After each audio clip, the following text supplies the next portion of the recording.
Liebe Fußballfreunde, liebe FC-Fans, darf ich darum bitten, die Hygienevorschriften zu beachten. Abstand halten, die Hände waschen, Hände desinfizieren und bitte halten Sie auch auf Ihrem Platz Ihre Maske auf. Dankeschön. FC-Historie zum Pokal gegen den Hamburger Sportverein.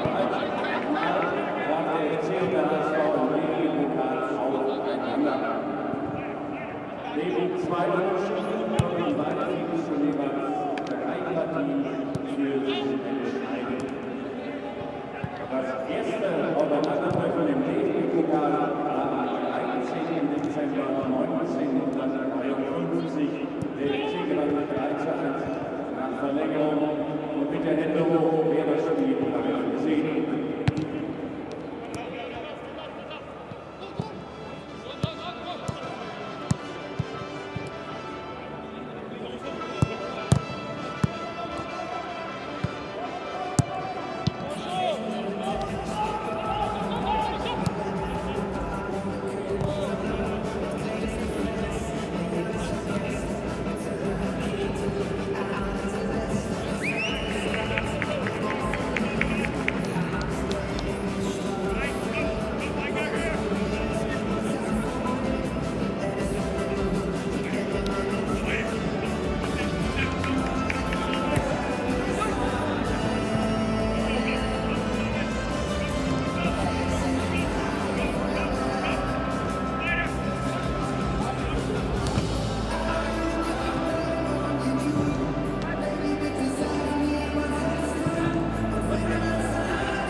Auch heute, liebe Fußballfans, liebe Seefans, lässt er sich die Mannschaft zu unterstützen und uns zu erfreuen.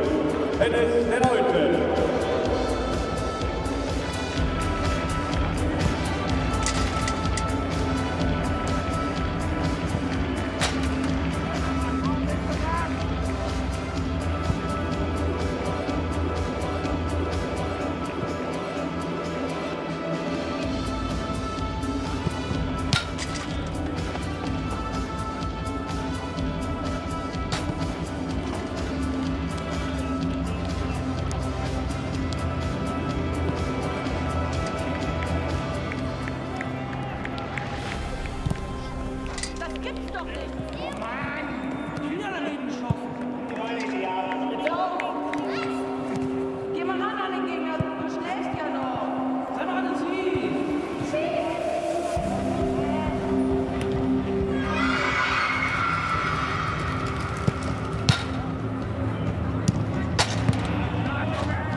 Mit der Fairplay-Karte wollen wir die Eltern daran erinnern, wie wichtig ihr Verhalten ist, um die Kinder positiv zu beeinflussen.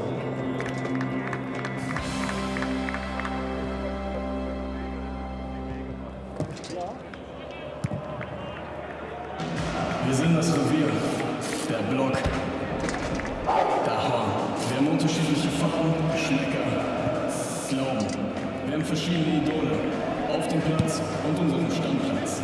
Grüße an Gerd, Lisa, Tarek und die Jungs. Für uns sind Nord und Süd keine Himmelsrichtungen, sondern Standpunkte. Wir sind Rivalen auf dem Platz und doch alle vereint im Spiel. B-Win, das ist unser Spiel. Winterzeit. Die Zeit im Jahr, in der Sie sich mit Ihren Liebsten treffen, um gemeinsam Lieder über Klassensicherreifen zu singen. Na gut, vermutlich haben Sie ganz andere Pläne. Und das ist völlig okay. Denn wir kümmern uns um Ihre Reifen. Damit Sie sich auf uns verlassen können, wenn sich andere auf Sie verlassen.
Sind wir bereit?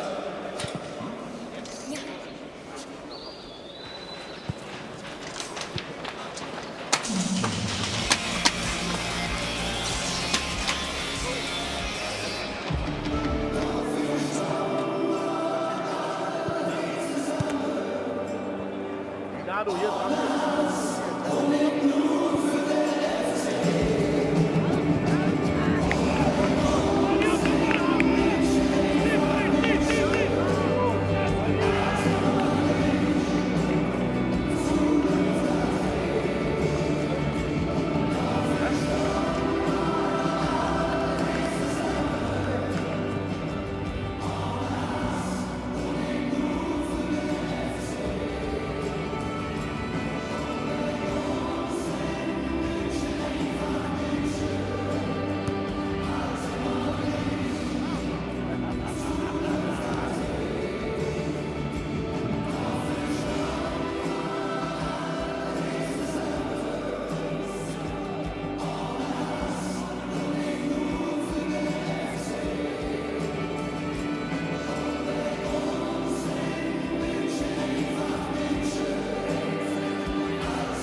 Guten Abend, meine Damen und Herren, herzlich willkommen im Rhein-Energiestadion zum Pokalspiel unseres ersten FC Köln gegen den Hamburger Sportverein.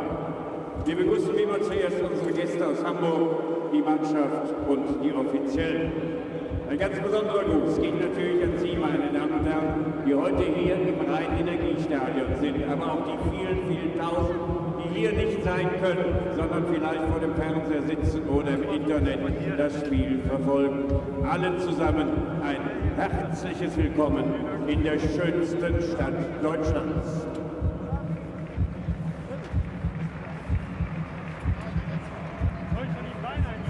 Die Mannschaftsaufstellung. Der Hamburger SV im Tor mit der Nummer 1 Daniel Heuer-Fernandes, mit der Nummer 3 Moritz Heyer, mit der Nummer 4 Sebastian Schonlau, mit der Nummer 9 Robert Glatzel, mit der Nummer 10...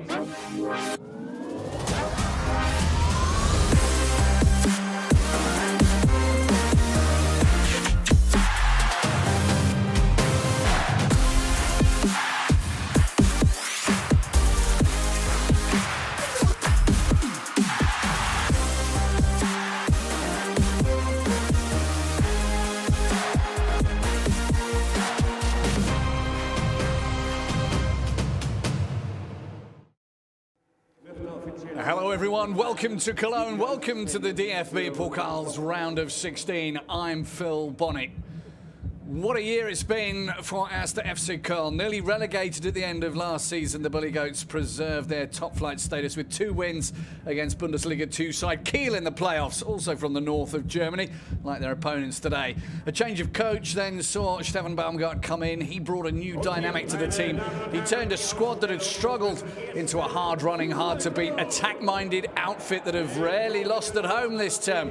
They've been fueled by the resurgence of their veteran frontman, Anthony Modeste, who's been back to his blistering best. Today's opponents, though, Bundesliga 2 side Hamburg, it still sounds strange to say that, are back in the last 16 of the DFB Cup for the first time in 3 years. The team who were the last ever to be relegated from the top flight are finding it hard to get out of Bundesliga 2 and get back to where they feel they belong. But a cup run could be just what the doctor ordered in terms of a feel-good factor that could spur the side into, that are currently in 5th position in the second tier, onto greater heights. Köln have won the DFB-Pokal 4 times and have made the final on 10 occasions. Only Bayern and Schalke have reached the final more often. Hamburg themselves have won this competition 3 times as well. Just recently, though, Köln have had a little bit of, well, I wouldn't say it was a curse, but they haven't been able to get past this particular round, and the last couple of times that they've met in this round of the Cup, Hamburg have been victorious. This is the lineup for the home side, and there are 5 changes from the team that ran out against Bayern. In come the Kingsleys, Kingsley Itzibwe and Kingsley Schindler on the right-hand side of the pitch. They come in for Benno Schmitz and Louis Schaub. Yannick Horn comes in as well for Özcan, and Dejan Ljubicic also gets a start today. Club captain Jonas Hector moves into the centre of midfield, which is more his favoured area, although they do like to play him at left back. And you'll notice Anthony Modeste was left on the bench. A couple of changes for Tim Walter's Hamburg today. Up front, Alidu, Glatzel and Winsheimer comes in. Manuel Winsheimer, who hasn't started for about 3 months, gets to run out in the cup. Obviously, that happens quite a lot. Players being given an opportunity. Also missing, as it were, at the back, Jan Gajamera is replaced by the number 28, Miro Muheim, who is getting his second cup game. That is Hennis the Ninth. He's seen a few cup games in his term in office, but not as many as his predecessor. There are 750 fans allowed in today, as you might be aware. There's a bit of a pandemic going on around the world, and Germany, as in so many other countries, doing what it can to keep a lid on the whole thing. But at least there are some fans able to be here today.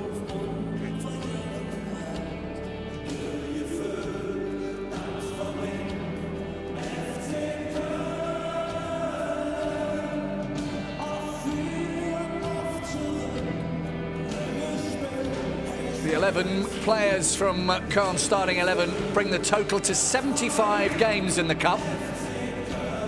Anthony Modeste on the bench today, but I'm fairly sure that if they need him, he will be ready to come on. Hamburg's 11 have played 74 cup games, so it's almost even in terms of goals as well. Köln's 11 have scored 9 times in the cup.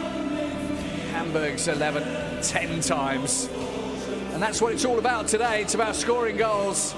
There are no replays in the cup. It'll all be sorted today. 90 minutes plus extra time and penalties if necessary. A chance for some of the players that don't run out quite so often for Köln to be in the starting lineup. They are nominally the favourites today, but Hamburg are a side with so much pedigree. It makes Crufts look like stray dogs. Referee for today's game is Daniel Schlager, and he will lead the two sides out onto the pitch. Yes, Köln have lost each of their last 7 DFB-Pokal round of 16 ties. They last made the quarterfinals in 2009. 2009-10 season, I should say. Well, they lost 2-0 to Augsburg against Eintracht Trier. They lost big too, 3-0. Trier coached by Mario Basler at that time.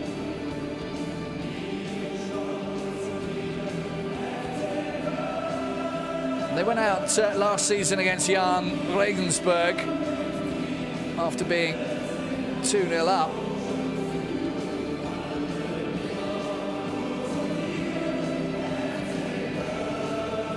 And went to a penalty shootout.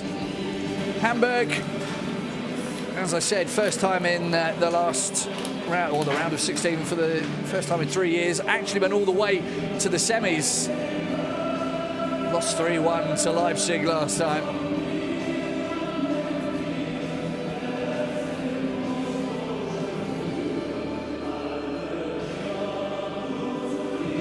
The lucky few who got tickets for today. Both of these sides have needed penalties to get through. Köln scraped past Karl Zeiss Jena in the first round. And Hamburg needed spot kicks to get past Nuremberg.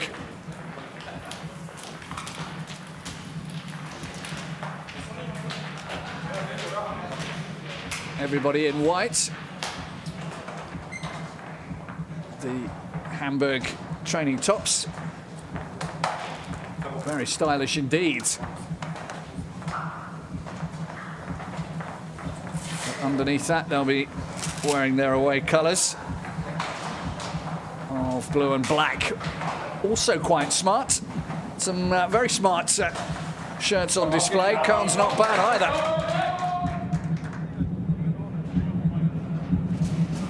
But it's not about the shirts, it's what's in them that counts. The heart, the strength, the will, the talent, the precision, the timing. This is what the DFB Cup is all about. A place in the next round now beckons for one of these two sides. The 21st of May is the date on their minds.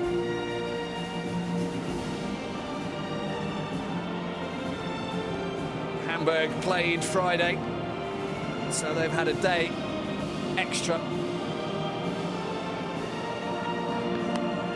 to recover. Köln, of course, got beaten 4-0 by Bayern München, the records cup holders. Not in the cup anymore this season, though. And that leaves the door open for everyone else. Sven Waschinski, Arno Bloss. Arno Bloss, I think, on the left-hand side. Patrick Alt, the fourth official. Sören Sturks and Holger Henschel, the referees in the cellar, as they say over here in Germany. Not so far away from the stadium is where the video assistant referees are based.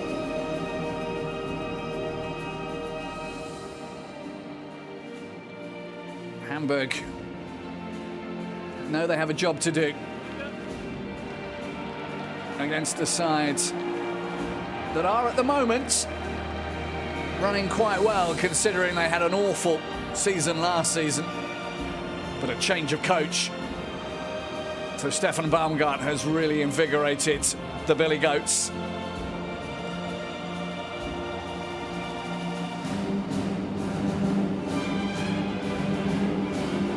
Referee with the last check. It's time to play.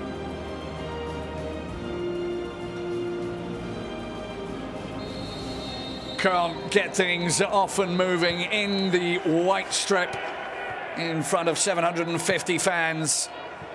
This round of 16 game, third round of the DFB-Pokal, the German Football Association Cup. Bundesliga 2 side Hamburg, fifth in the second tier. Köln ninth in the Bundesliga, but they could have been a little bit higher up if they'd have beaten Bayern at the weekend. That would have certainly put the cat amongst the pigeons in terms of the Bundesliga. Despite a spirited display, Bayern exerted those things that Bayern have to exert and won 4-0. Very interesting subs bench for Köln. Modest, Schaub, Duda, Kainz and Özcan and Benno Schmitz as well, all on the bench today. Ljubicic trying to cut that one back for Anderson. Time was the shout. But they didn't take it. Throw in from Janus Horn. Mark Alt couldn't get there. That's been knocked ahead. And Ali Du, who's a bit of a hot property, kept away from the ball in the end by Kingsley Idzibwe. Ball was out of play. It might actually have been an offside. If you're just joining after the kickoff, I'm Phil Bonney. I'll be with you all the way through to the end of the game. It might be 90 minutes, it might be more. You will see a result today. 2 periods of 15 minutes extra time. Should it be level after 90, and after that, penalties, 5 apiece. And if it's still level, then it'll be instant death shootout. And the first corner of the game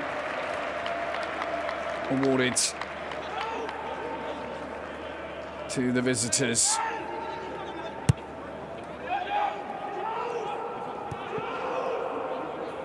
Jonas Meffert.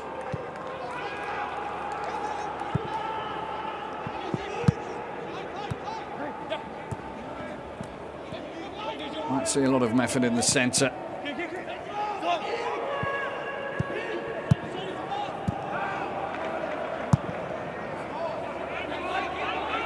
Hamburg. And the first foray into Köln's penalty box.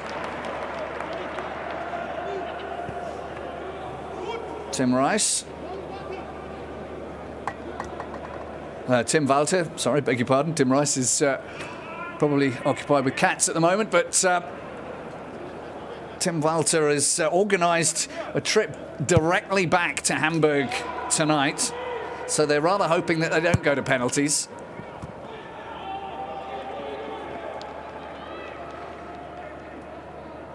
Number 14, of course, Ludovic Rice.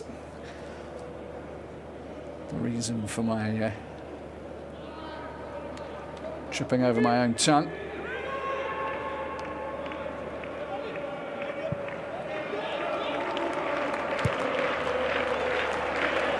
Horn.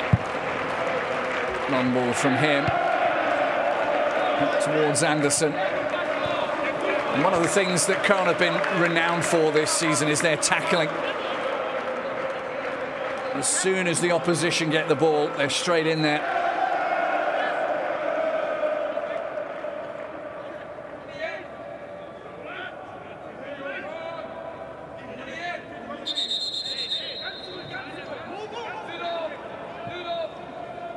Moritaya trying to steal a couple of extra metres. Didn't have a lot of options in the end. Rice held away from the ball. And in the end, a goal kick.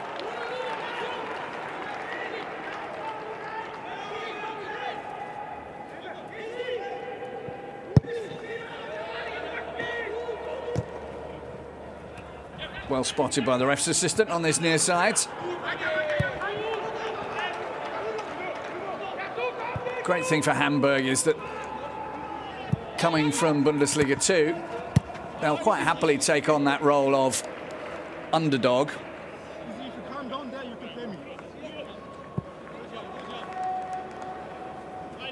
Although these two sides rich in history, 9 Meisterschale and over 3,000 Bundesliga games between them.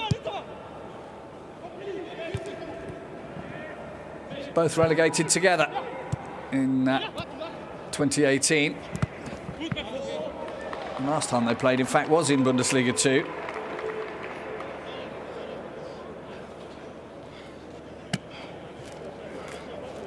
It was a 1-1 draw here on matchday 29. Not many of the squad's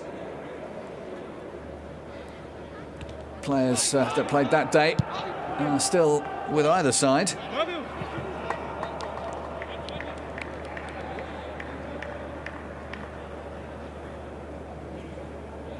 And Kingsley Eadsway's opposite number 19, Manuel Winsheimer, scored a goal in that.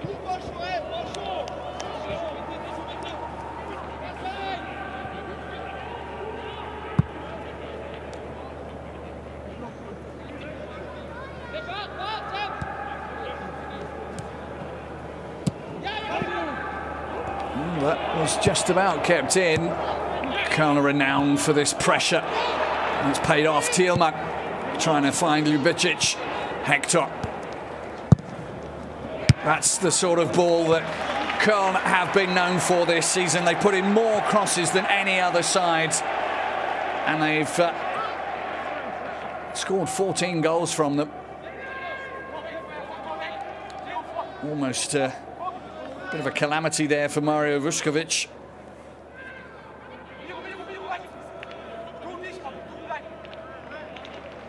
First corner for Köln. That's exactly what Sebastian Andersson has been waiting for. He's been eclipsed a little bit by Anthony Modeste of late. Just a couple of goals in the Bundesliga for him. Good reactions from Daniel Fernandes, who himself has been out for quite a while. The goalkeeper for Hamburg might just drop for Mark Uth. And a chance again for Horn to set something up.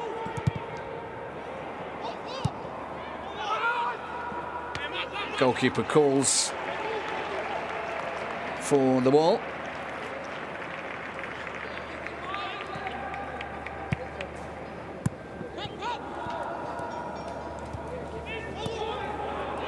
And once more, the Köln press goes on. Hector forces the error. Itzibwe.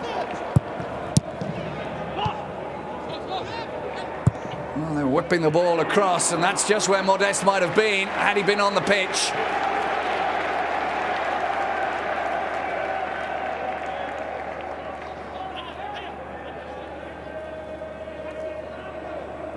Markut's corner. Well judged by Anderson. Another header. 12 goals this season from headers for Köln. Although, to be fair to them, Hamburg have had quite a few headed goals as well this term.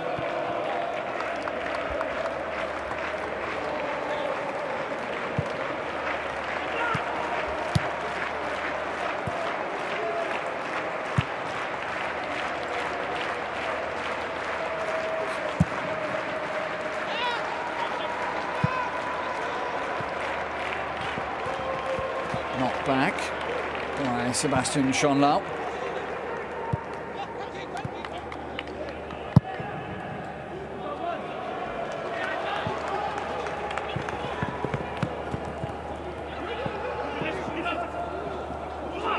Winsheimer, who scored last time. These two sides met. His first shot, but he had it blocked.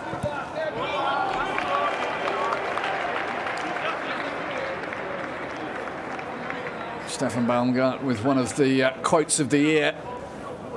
Said the game is over when the referee blows the final whistle and I stop shouting. Just do it. That's what he just said. Bewegung rein, Mann! Sepp, wechseln!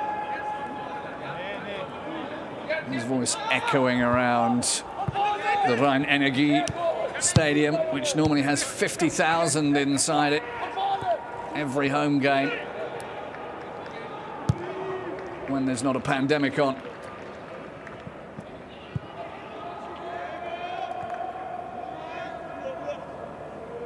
And we've missed having a crowd in this stadium for the last couple of years, as in every stadium in Germany.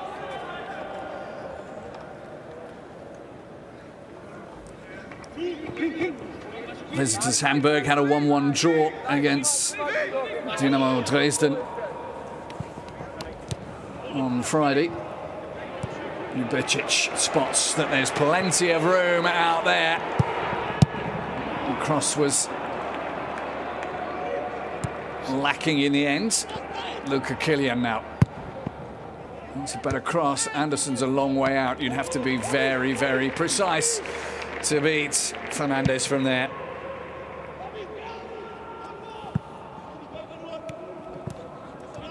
Köln had a good win away against Stuttgart in the second round, 2-0, both goals from Anthony Modeste. But they did leave it a little late for their supporters' preferences.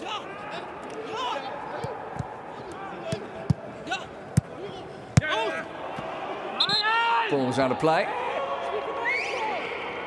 Got a little bogged down there.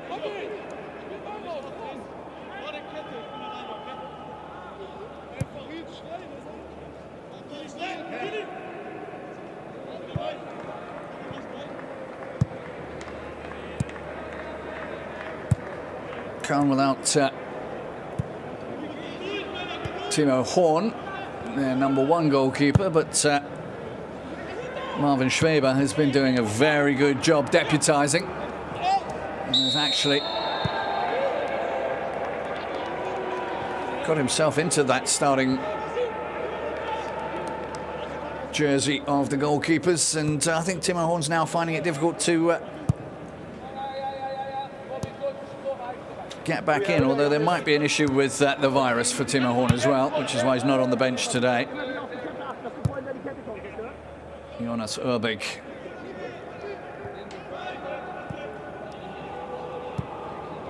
In that position today.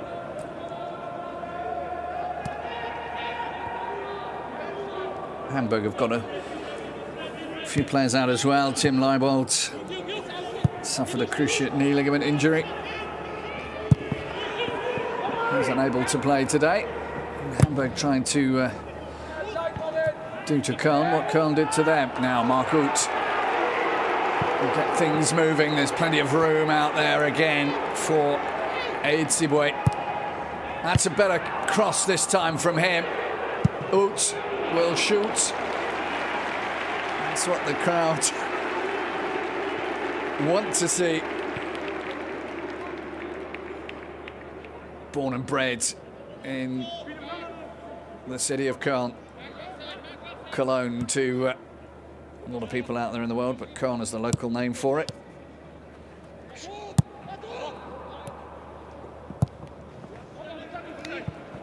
Just a little complicated for English native speakers to get their lips, tongue and throat around. Which is how it became Köln and then Cologne. Nearly a quarter of an hour gone.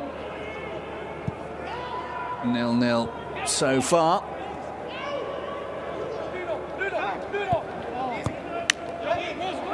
Köln with more of the ball. Hamburg's passes are more accurate though. Ljubičić trying to run through and eventually he was caught.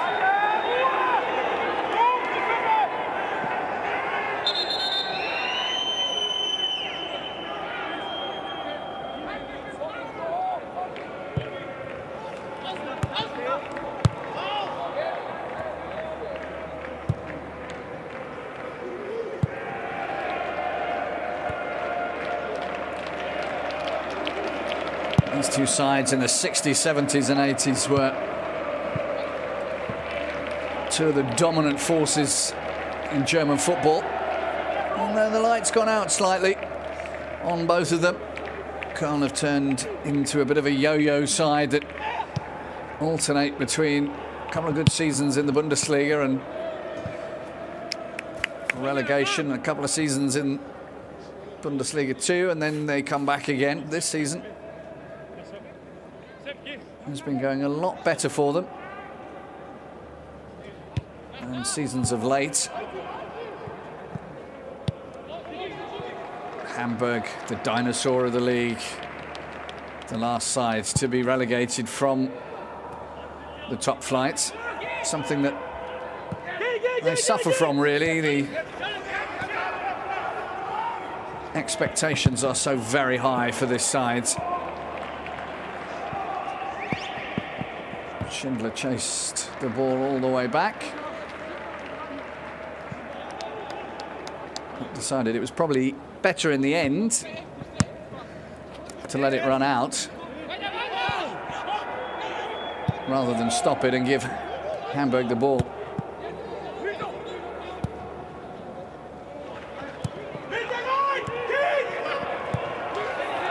Hector, the captain, won it back now. Ljubičić.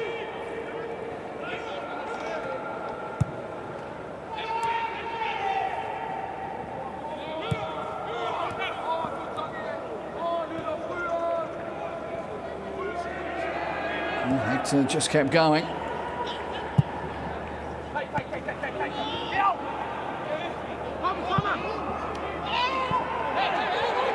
The referee was right there to see that there was virtually no contact with Kingsley Schindler. And now Hamburg trying to break Glatzel. I think he's shown too much of that to the keeper.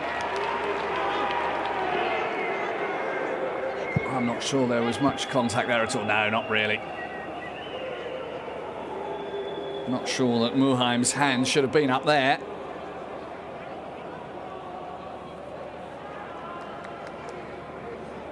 You have to ask yourself, was that enough for a penalty?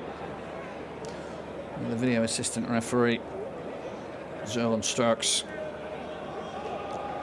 might just have a look at it.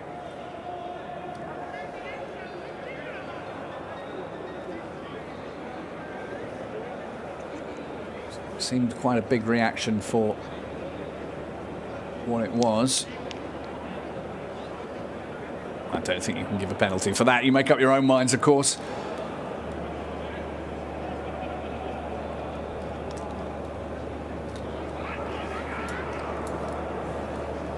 Might have just dragged his finger in his eye, and that, of course, is painful.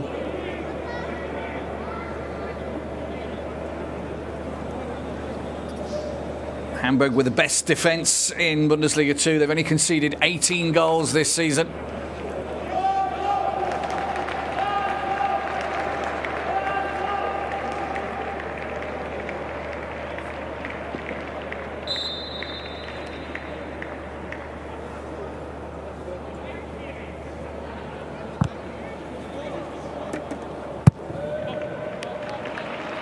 And the ball given back to Köln rather sportingly.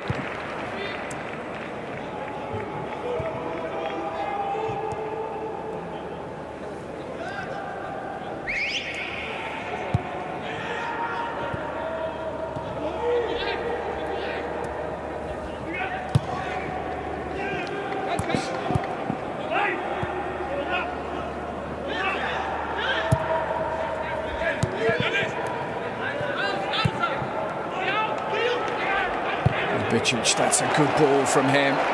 Crowd like that. Mark Uda's at the back post, needs a good ball. Anderson takes a swing at it, but all he gets is air. And so far in this first nearly 20 minutes, it's been Köln's crossing that has not been of their usual high standard that's let them down. Mark Uda was offside. That might have something to do with the fact that Kainz is on the bench today. Itzibue's ball completely missed by Anderson. What in German football is called a Luftloch, which is directly translated an air hole. You have to be careful how you say that one, but suits it quite nicely. The man in the centre there is Alexander Wöhler, who's the finance man at Köln. He's soon to take up a position with Stuttgart. They've let them in here, though. Mark Uda takes his time, but it's too much time. And the flag stayed down. That was just a little bit lacking in urgency. And that really should have been the opening goal for Köln. And in the end, it was Schonlau that got his foot in the way from a Köln perspective, but Mark Uda really should have smashed that one home when he had the chance.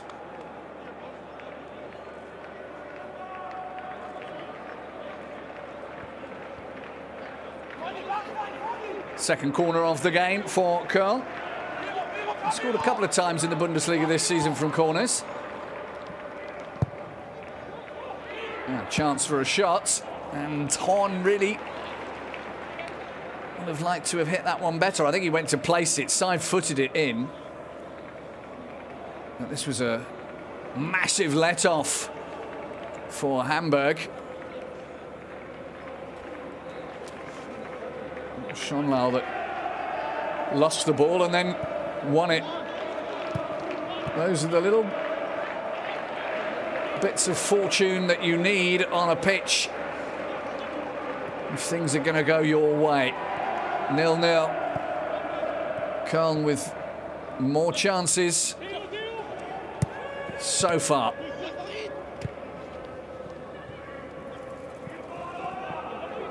And as we've just seen, all it takes is a clumsy back pass and things could be very different.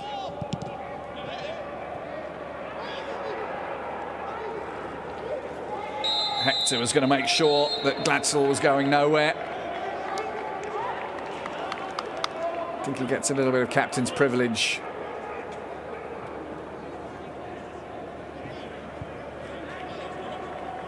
for that foul.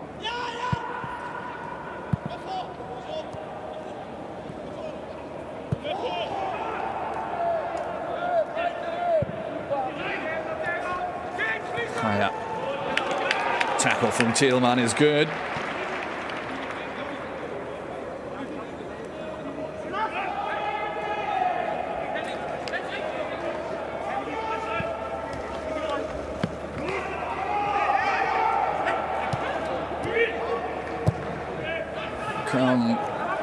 And their defence using all the physicality they have.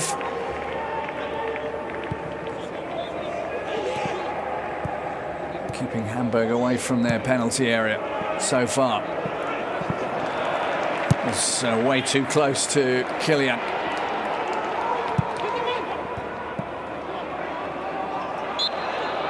Bicic was unlucky there not to come away with the ball.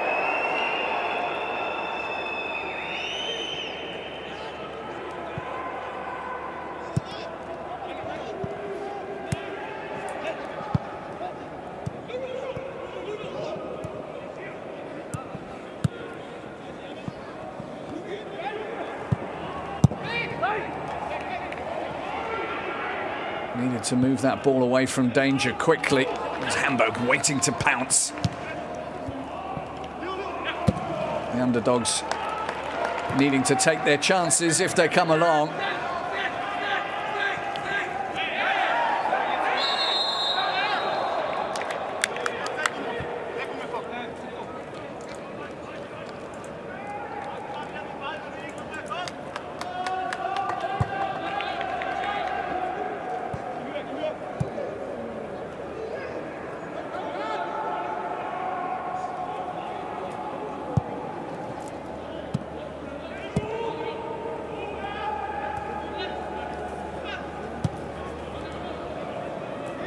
Hubert's back to Schweber.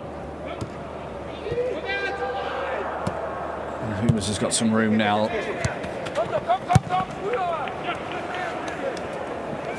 Anderson, Thielmann, outnumbered.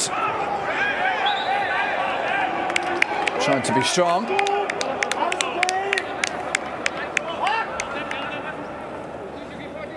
Everything's good, everything's okay.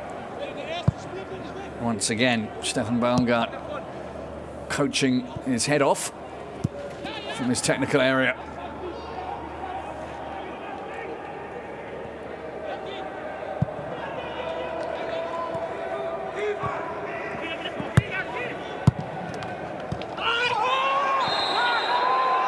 Meantime, felt that.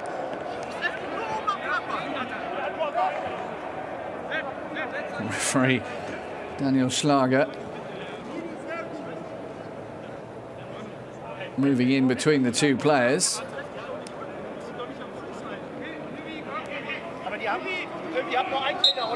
And I think Huber's had a point there.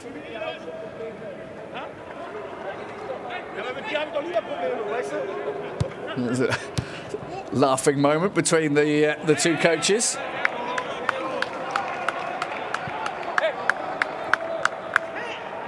At the moment, it's good-humoured.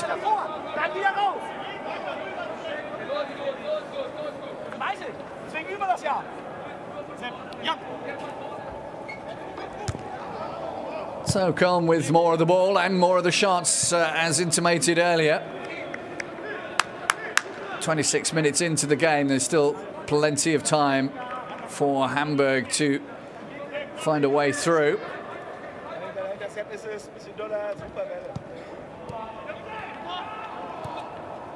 At the moment, they're finding it difficult to get into that final third and get a shot away. Maybe now Alidou can conjure something.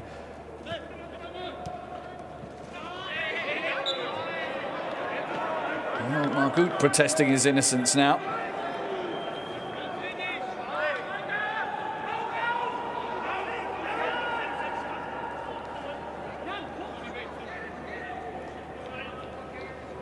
Only one side in Bundesliga 2 have produced more chances this season than Hamburg, and that is their great rival St. Pauli, who they play in their next game this coming weekend. So they'll want to go into that game with their heads held high off the back of a cup win if they can. Winsheimer. Kittel.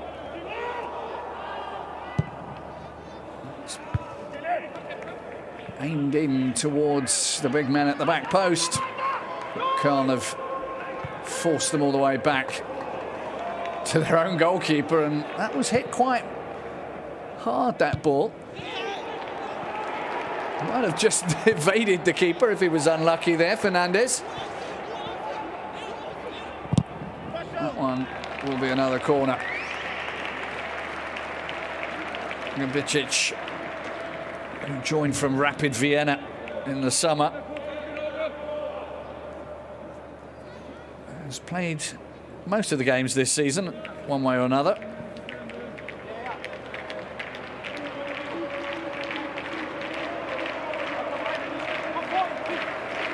Encouragement from the stadium PA. That's curled nicely. And Fernandes wasn't going to take the chance with that, palmed it away.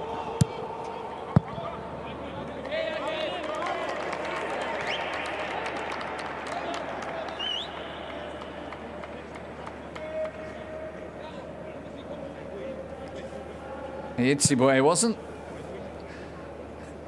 too far away from that.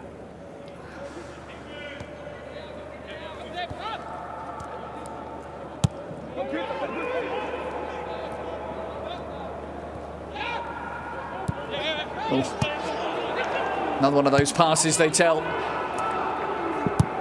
the youngsters not to make, directly back to your goalkeeper when he's standing between the posts. That could have gone nastily for Hamburg.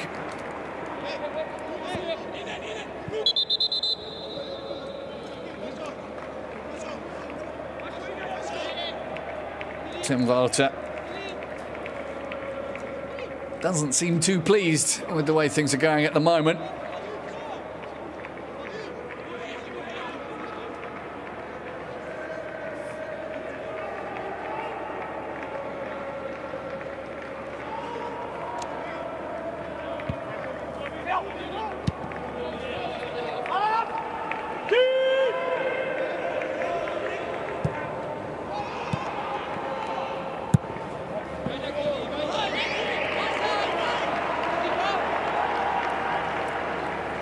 Most unusual to have music playing.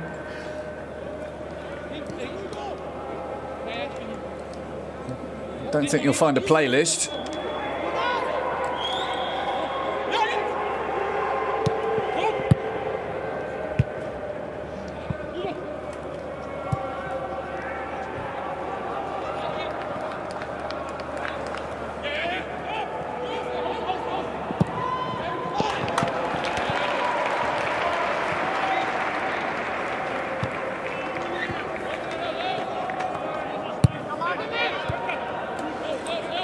Apparently my sound engineer tells me that I'm probably the only one hearing that music. I've got no idea where it's coming from.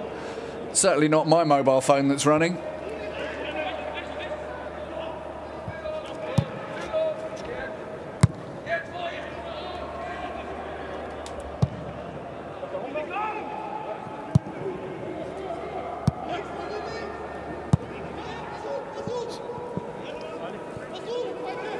Still a quarter of an hour to go until the break.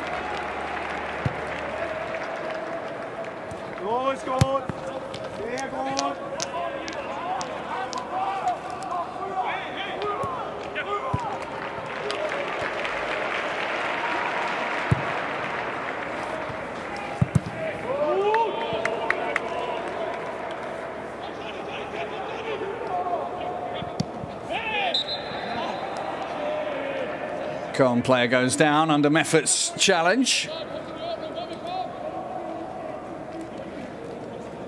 Jonas Meffert,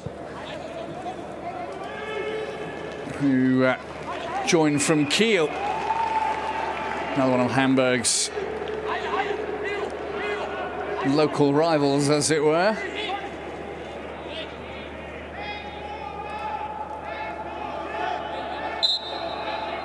Need to concentrate now. Oots ball. Didn't quite come off what they'd worked on there.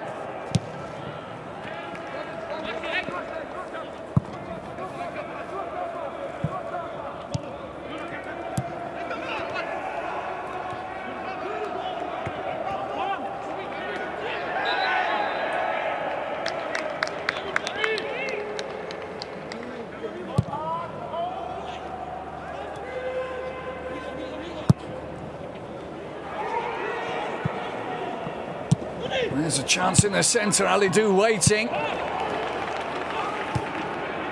Köln still haven't cleared it. Glatzel wants a corner and he gets one.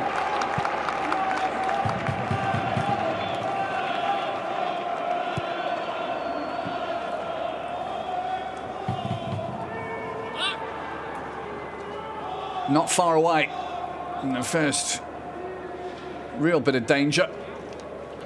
And a follow-up from Glatzel wasn't without its risks either for the home side. Kittel takes it, gets it back again from the corner, doesn't lift it high enough. Köln have defended it.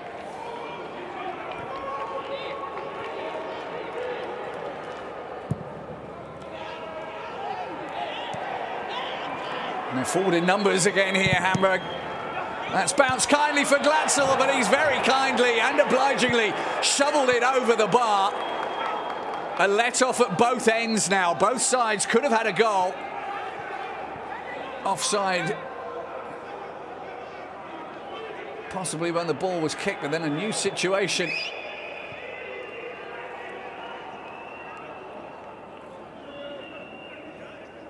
Now, was there an incident there with Kingsley Itzibwe? I think for many reasons that had Robert Glatzel put that in, it might not have counted.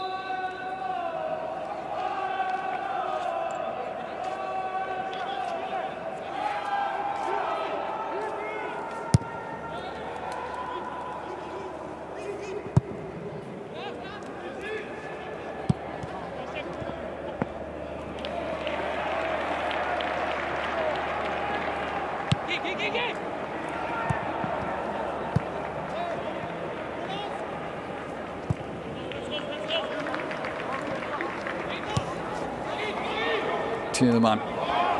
Nicely worked by Köln. Horn's cross. Easily snapped up by Fernandes.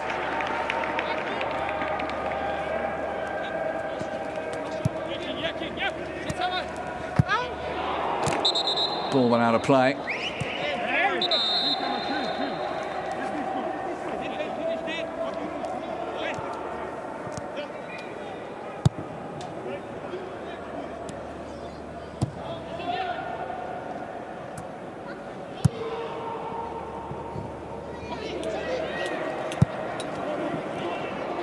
Hamburg looking for another shooting opportunity, and they found one.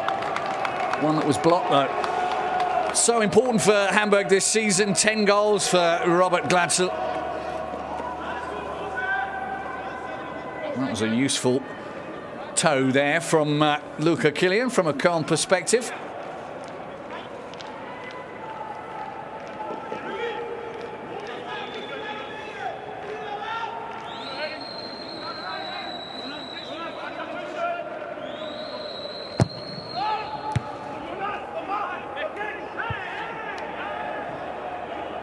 He set that up for himself very nicely, did Farid Alidou. As mentioned, a bit of a hot property. Stefan Baumgart, a fan of Hamburg throughout his boyhood, he said. Although he put his favourite team on the back burner today in favour of the one where he earns his daily bread.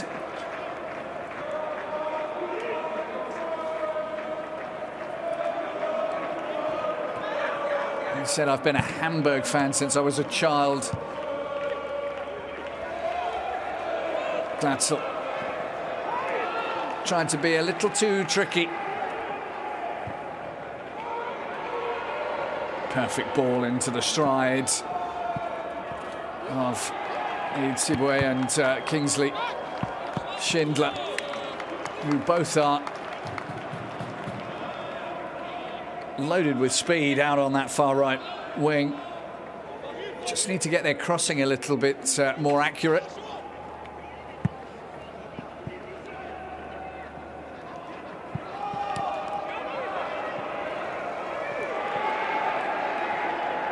Challenge was a fair one.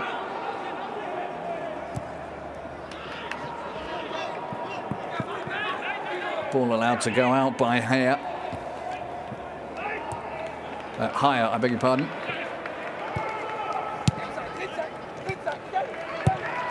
Thielmann. Oop was the target. Nobody pressuring the keeper early enough. Another move typical of Köln this season. Quick to the ball. Keep the opponents penned in.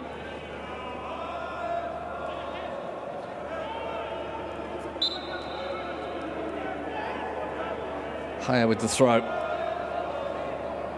He's actually scored 5 goals this season. Moritz Haya is second top scorer for Tim Walter's side.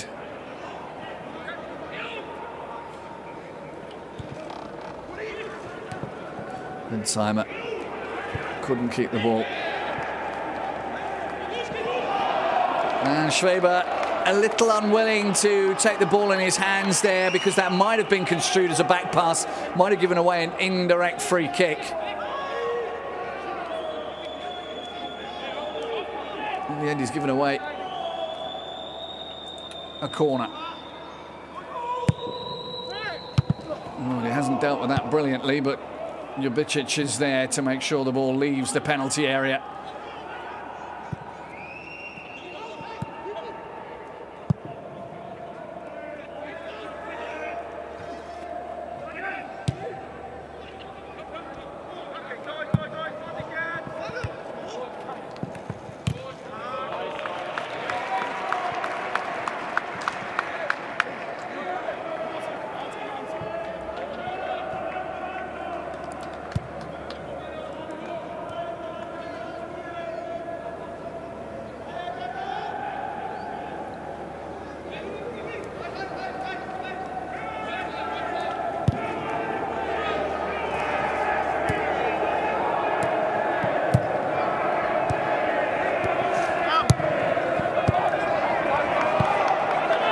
Köln trying to work their triangles. Fast to win the ball back again. Oh, well taken. Really nicely taken by Kingsley Schindler. First touch was excellent. His cross was too long, though. Just under 5 minutes to go until the break.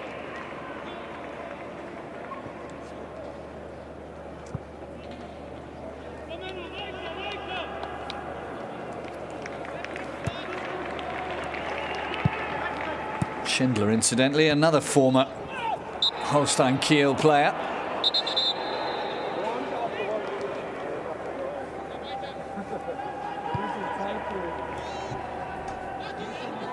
As is the Köln goalkeeper as well, Marvin Schweber.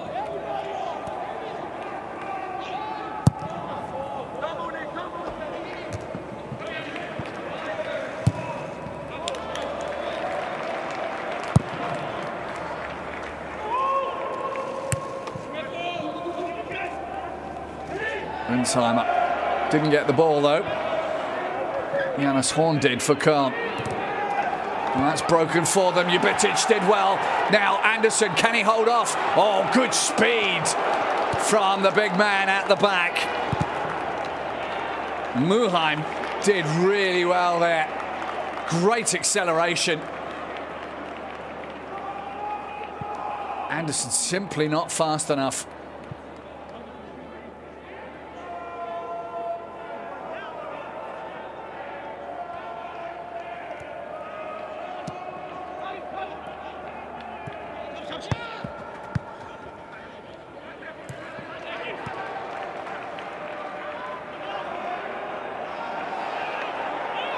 that was a foul.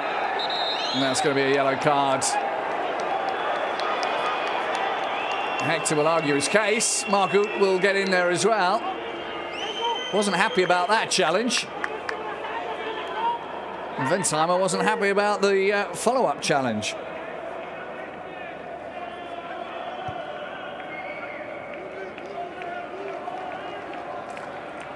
And it's a yellow card regardless for the captain, and that's his second one in the competition. I beg your pardon, no, his second one this season. He got one in the league.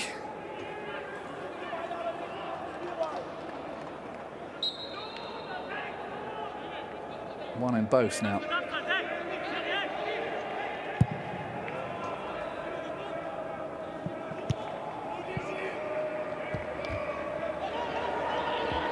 Tillman couldn't get there.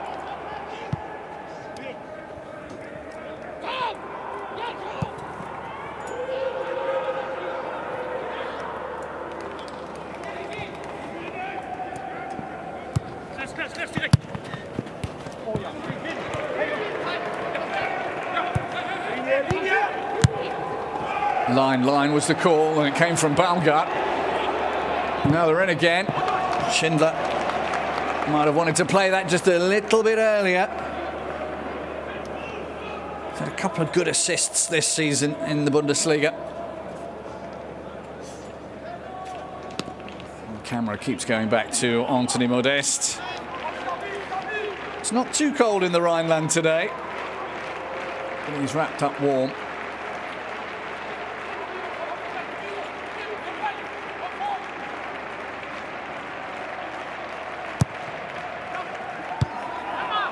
Queuing up. They've got in each other's way. It did seem just for a second there.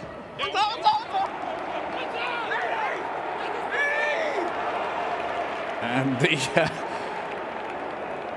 much sought after throw in goes Köln's way. That was well spotted as well, because indeed it did come off of a Hamburg player in the end.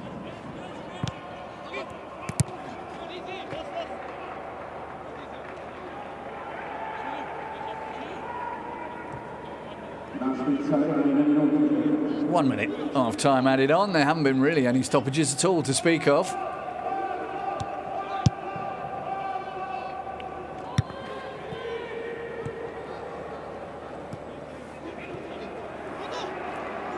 Sonny Kittel won that one.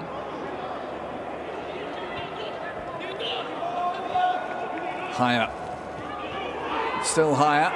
Oh, he's still higher. He's going to pick his spot. Oh, he's managed to pick out the post. And Hamburg let Köln off the hook right at the end of the first half. It could have been 2-1 if all the chances had been taken. But they go in at the break, absolutely level. Hyatt was just allowed to run and run and run. Clattered his shot off the post. There'll be words to be had at half-time. But we do have another 45 minutes. I hope you can join me, Phil Bonney, when they come back up the tunnel in about 15 minutes' time. And we will see a winner here today, one way or the other. Bye for now.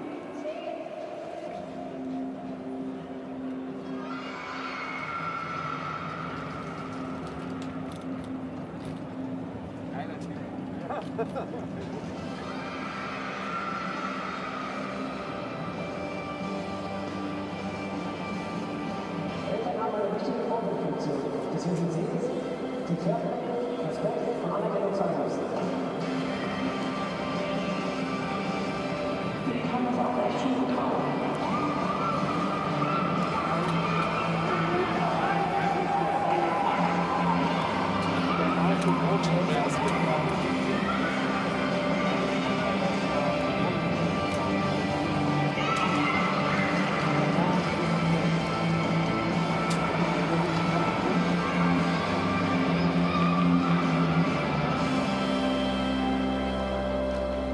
Mit der Fairplay-Karte wollen wir die Eltern daran erinnern, wie wichtig ihr Verhalten ist, um die Kinder positiv zu beeinflussen.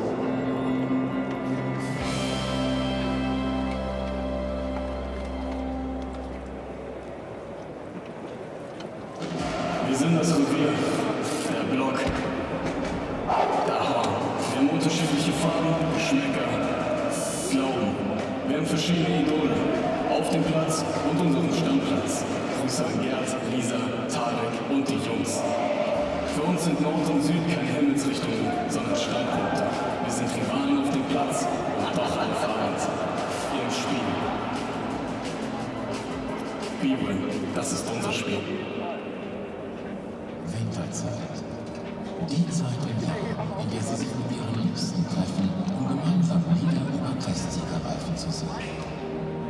Na gut, vermutlich haben sie ganz andere Pläne. Und das ist völlig okay. Denn wir kümmern uns um ihre Reifen. Damit sie sich auf uns verlassen können, wenn sich andere auf sie verlassen. Getränk will er auch noch.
Sind wir bereit?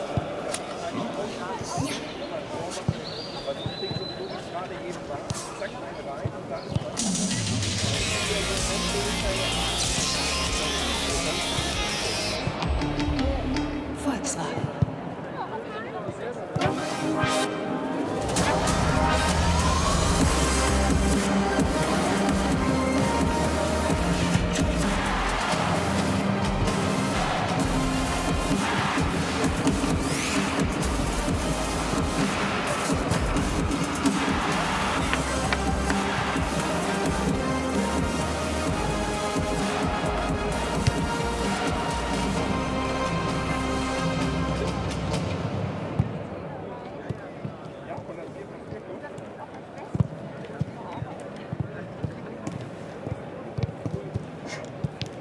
Jetzt kommt ein neues Spiel, das zurzeit läuft zwischen 1860 München und Karlsruhe. Es ist auch keine Tore gefallen, 0:0.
Hello everyone, welcome back to the Rhein-Energie-Stadion in Cologne, Germany. It's the DFB-Pokal, it's the round of 16, the third round of the German Football Association Cup.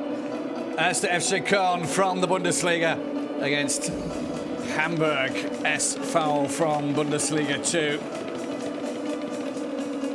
2. Underdogs is probably not the real way they will look at themselves for this game. They could have been 2-1 up at half-time. Both sides with chances in the first half that they didn't take, but they're going to have to take them in this second half if they want to avoid extra time and penalties.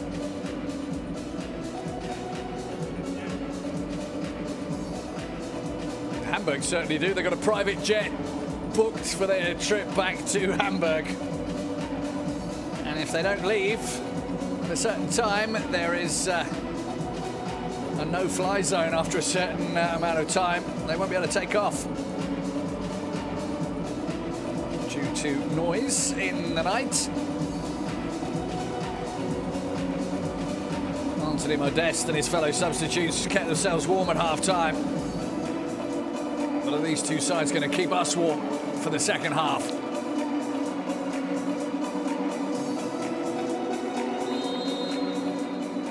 The visitors kick off part two. 0-0 the score at half-time, but both sides had their chances in the first 45.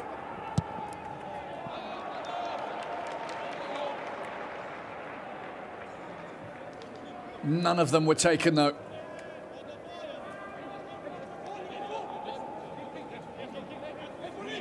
If you're just joining after the restart, I'm Phil Bonney. I'll be with you all the way through to the end of this game, even if it includes extra time and penalties. No substitutions at half-time for either side.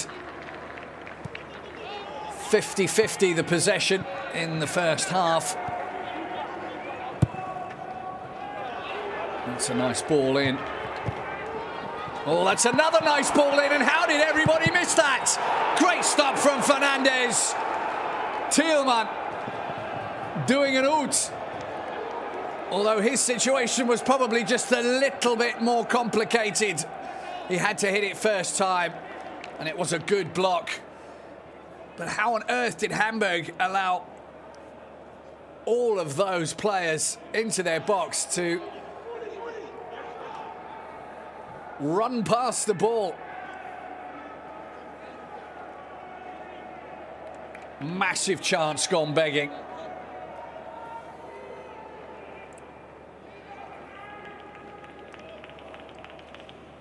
The long lofted throw towards Anderson. He was stuck his foot up a bit high, but referee allows play to continue. Anticipating the second ball.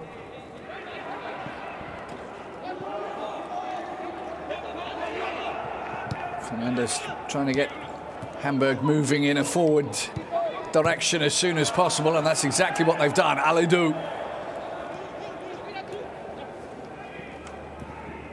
Killian stays on his feet. Muheim. Killian again. Can't keep that in. I think Itzibue might have a small problem with his ankle.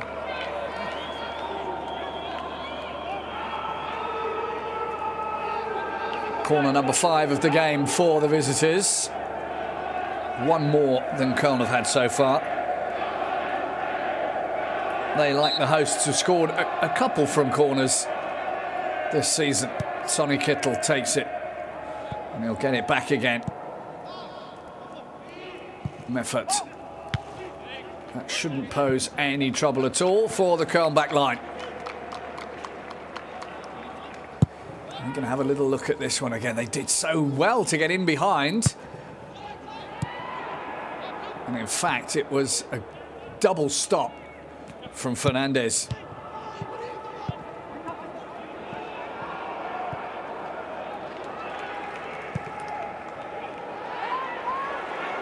Anderson. Oh, there's nobody there. Thielmann.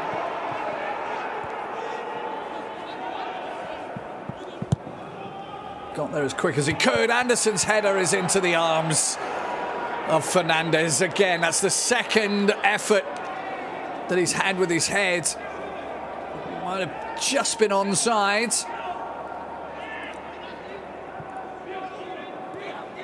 VAR review might have changed that, and Aidsibwe just clipped his man there. We'll have another look at this. That is a good stop, as was that. Difficult for Anderson to really get behind that ball and the oncoming defender. Well, the game's not been short on chances, it's been short on goals so far. Just that final killer ball is missing. No wonder how long the coaches will wait until they bring on some of the fresh legs that they've got at their disposal.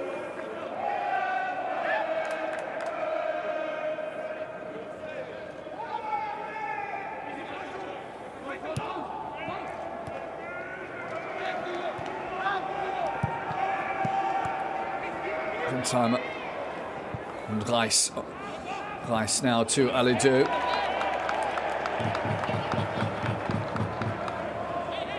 Look at Kylian in his first cup game of the season.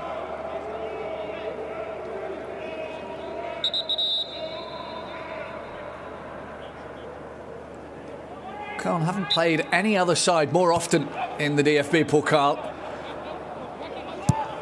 than Hamburg.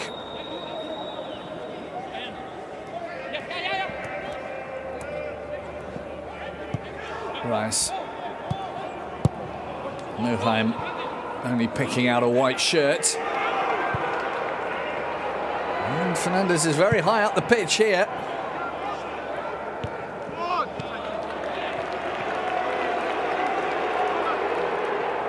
Crowd shouting shoot. I think that's a little over-enthusiastic, although Fernandes was well out of his goal. And given it away. And won it back immediately.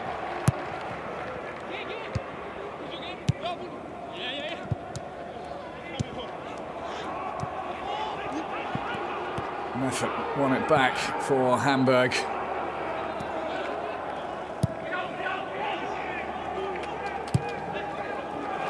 That will be Köln's ball.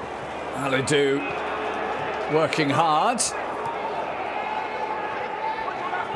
Hector as well, he has to be careful.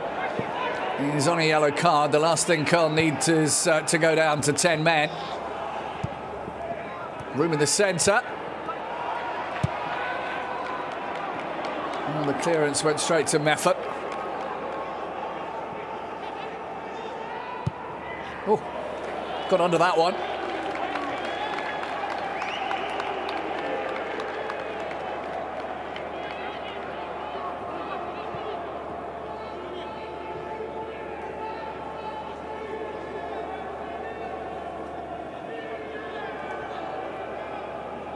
Nice little jump to the side by the referee to stay out of the way of the ball.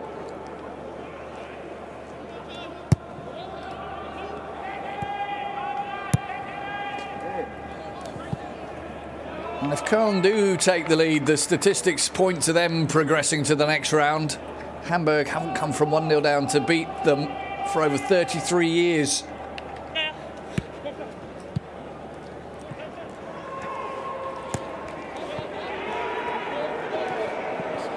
Come Köln, intent on getting that opening goal.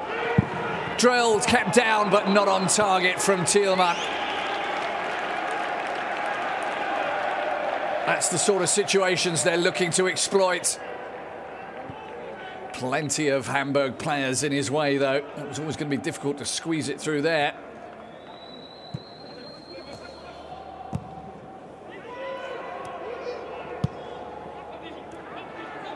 Hamburg have only played Bayern more often in this competition.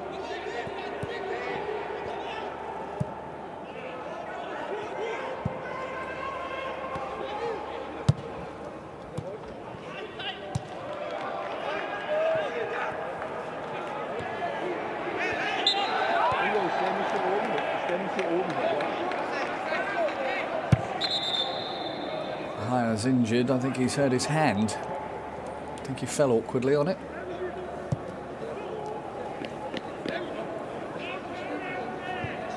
Oh no, he got trodden on. And that, of course, does hurt. Thielmann tried to get out of the way. And when you've got about 70 kilograms of player stomping down on the back of your hand, it's going to hurt.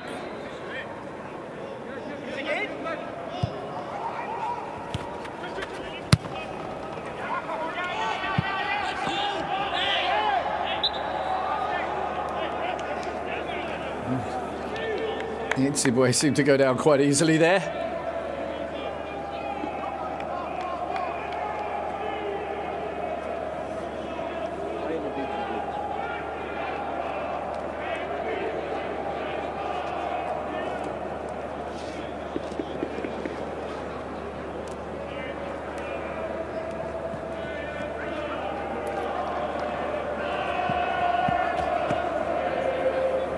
Little wave.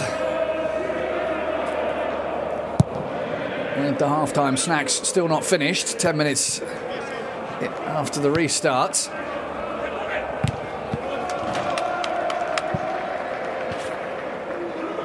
Miro Max Maria Muheim, 4 M's, former Chelsea under-23, Swiss from Zurich, played at St. Gallen as well. The Hamburg number 28. Big throw again, looking to cause trouble.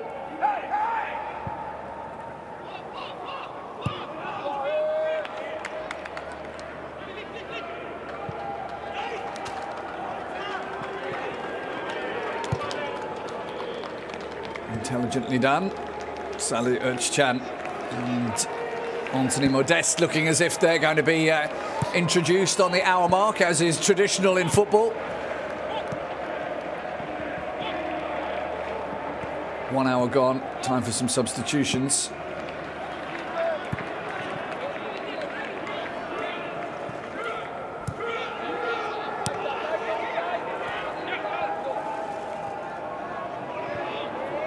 And my sound engineer lets me know that the reason everybody was not hearing the same music I was hearing is that somebody had connected my headphones to the PA system in St. Pauli, where they take on Dortmund later on this evening.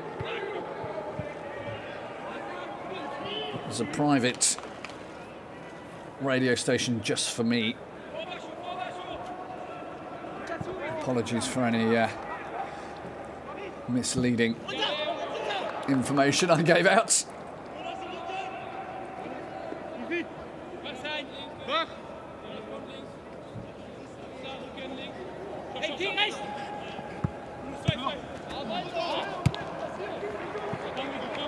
Throw will be for Köln. Now the question will be if Özcan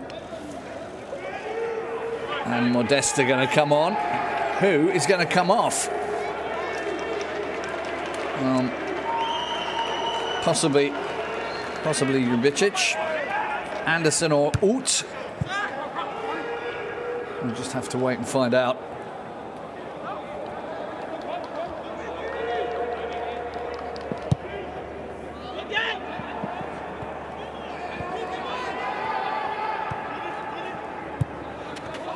Can play themselves out of trouble, or at least they wanted to. Rather, without any pressure, they've given the ball back to Hamburg.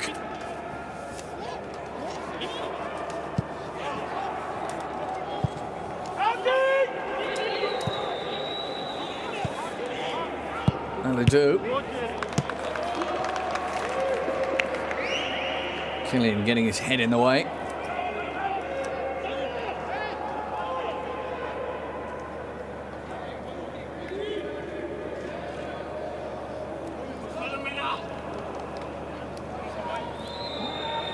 Kittel, who started his career at Frankfurt, was considered one of their great uncut diamonds.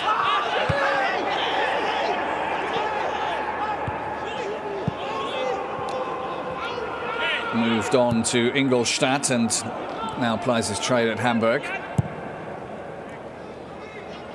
Fernandez overhit that slightly, the ball skipping up off the slightly wet turf. Substitutions can now be made. So, coming off, Janus Horn. And there might be a rejigging here. And Sebastian Andersson.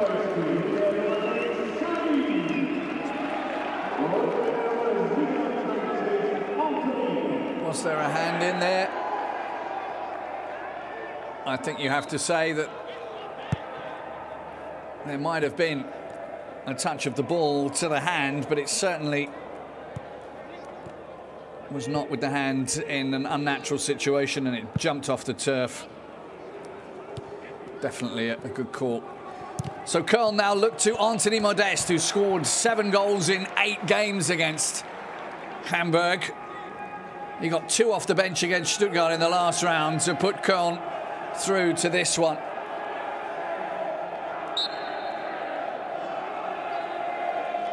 And Stefan Baumgart, his coach, fancies the next round. His best ever achievement as a coach in the cup has been reaching the quarterfinals twice with Paderborn. They lost 6-0 at home to Bayern in the 2017-18 series and 2-0 at home to Hamburg the year after. Pierre-Michel Lasogga got a couple on that occasion.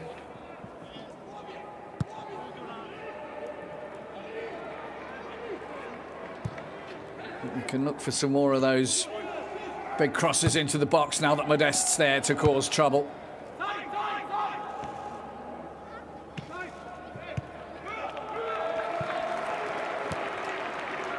What I think will happen now is that Jonas Hector will go into the left wing-back position. Salih Özcan will take Hector's position in the centre of the park, and Anthony Modeste, of course, will take over up front for Sebastian Andersson.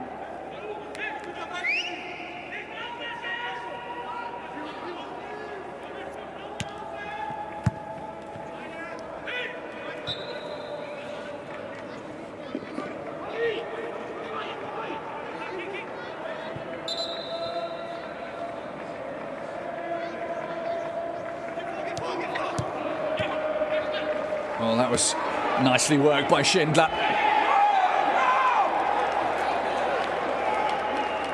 Before he was fouled, Muheim just a little too much body contact. I think he might have had a point that maybe it was shoulder to shoulder.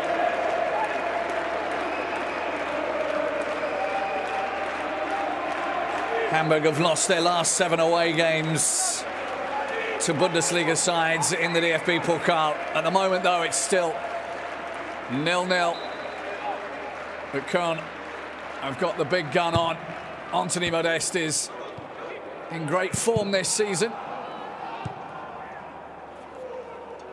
with 12 goals in the Bundesliga.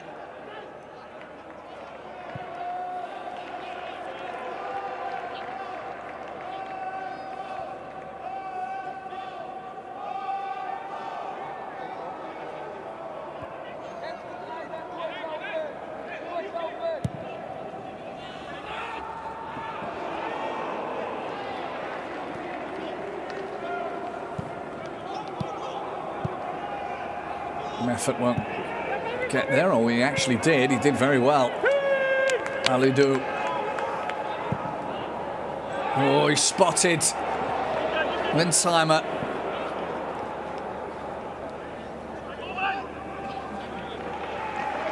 Corner.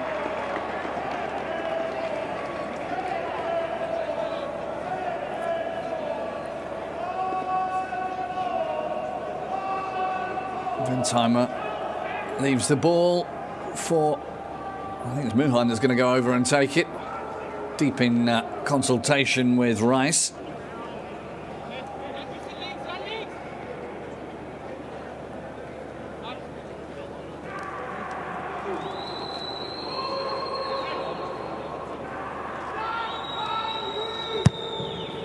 Curled towards Schweber, but Hubers was not going to let him punch that one out.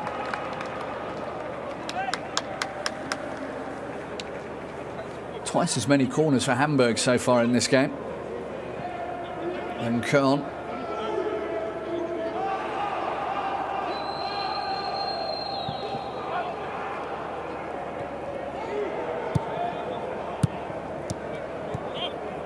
Kittel put a little bit too much on that, and Hector very cleverly stopped any ball from coming across. It is another corner. Good sustained spell of pressure from Hamburg, but they need to turn it into something useful.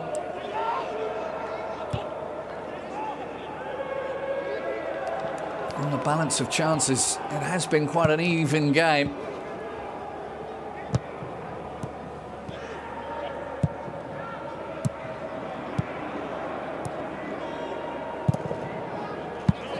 Köln having difficulties getting out of their own half just now.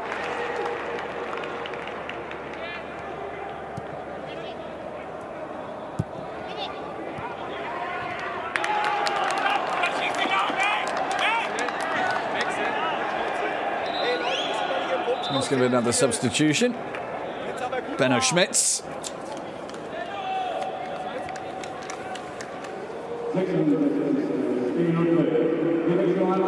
He's coming on in place of Kingsley. It's way just a straightforward shot. Swap slowly but surely. Köln are bringing on their first team, their normal starting 11, and that should just up the pressure just a little bit on Hamburg.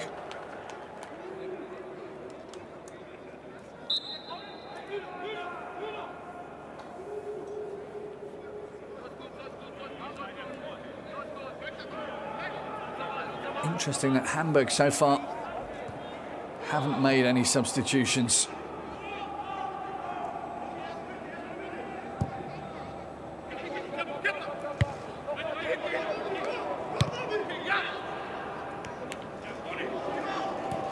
Modeste making a nuisance of himself. That's a well-played pass. Alidou. He's trying to do too much with it. It's Chang doing enough. Schmitz misplaces his cross.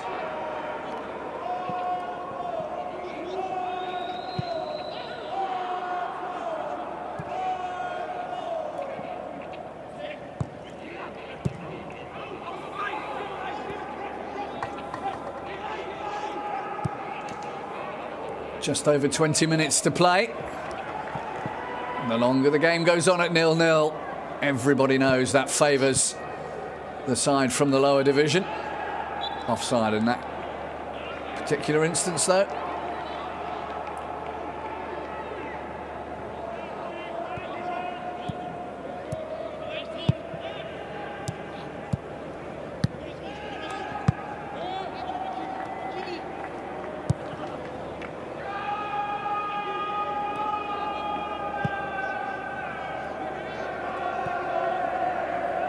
Hamburg have won just one of their last 5 away games at this stadium, back in August 2017.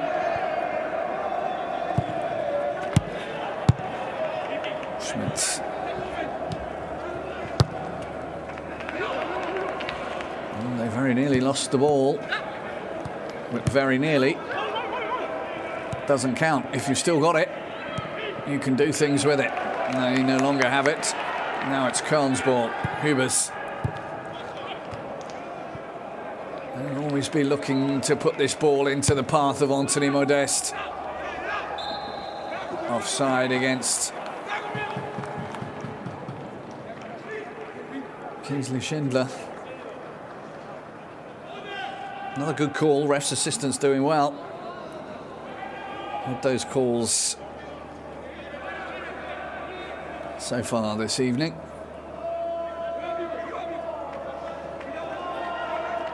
Cologne scored 22 of their 30 goals after the break this season in the Bundesliga.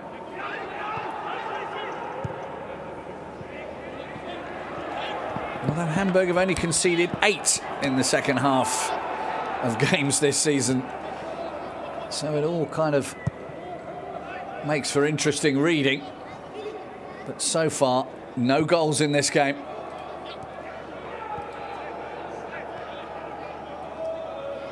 One might just be enough to seal the deal for either side.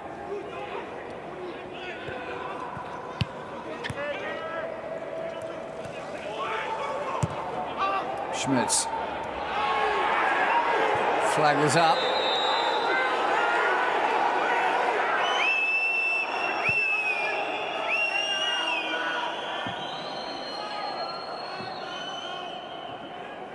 Ball out of play.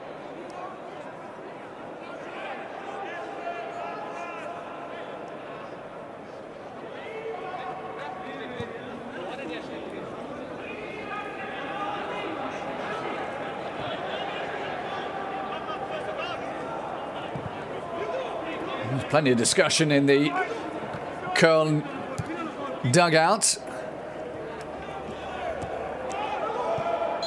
Two players clashing together.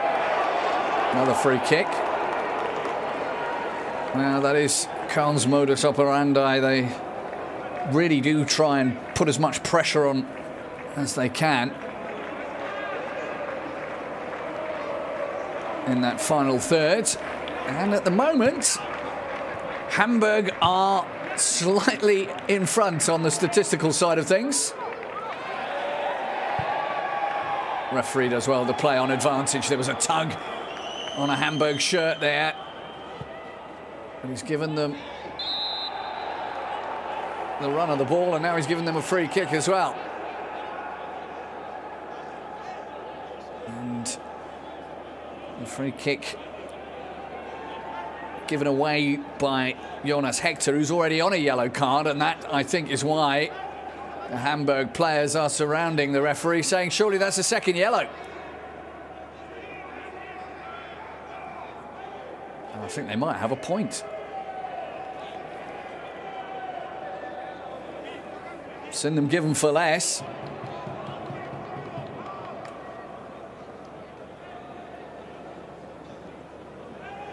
Maybe Stefan Baumgart will have to think about possibly taking off his captain. Jonas Hector is one of those captains that does lead from the front, but he will get stuck in. You don't want him getting stuck in too far. Kittel goes for goal. Saved by Schweber.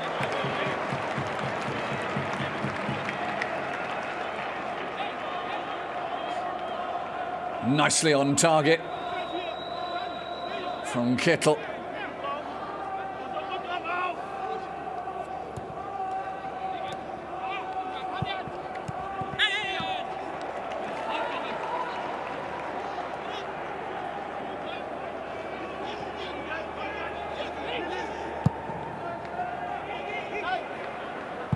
It's going to skip away. But Schindler kept it in and then won a foul.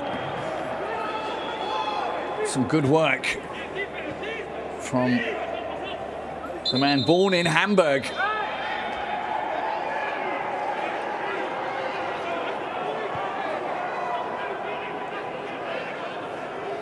Another one of the Holstein Kiel contingent.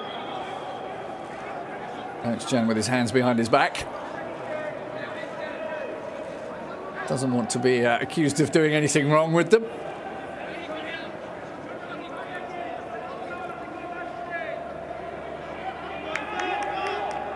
Rice with a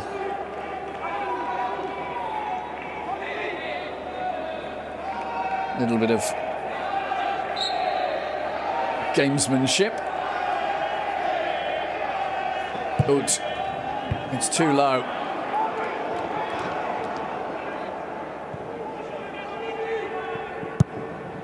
First time cross might cause some trouble.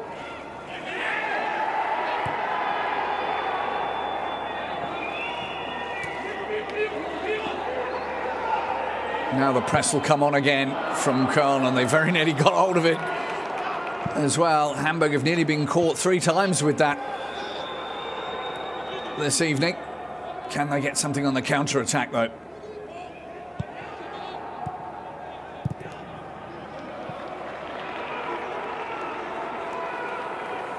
quarter of an hour to play.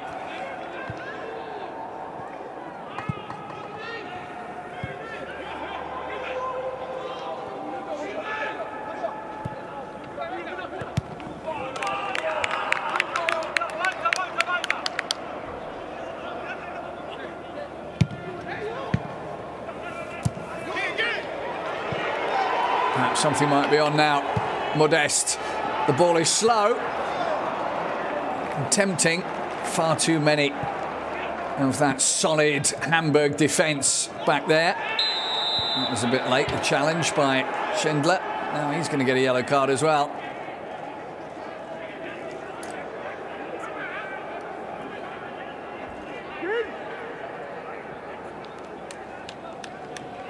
I think that says a lot. 3/4 of an hour, or rather, still a quarter of an hour to play, and cramps setting in.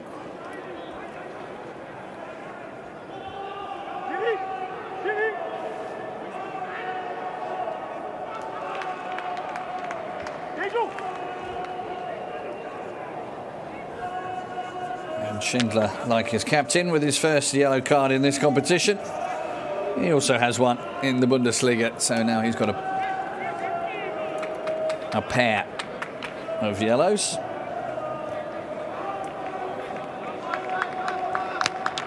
And another one of the normally in the starting 11 comes on. Andre Duda comes on for Kingsley Schindler.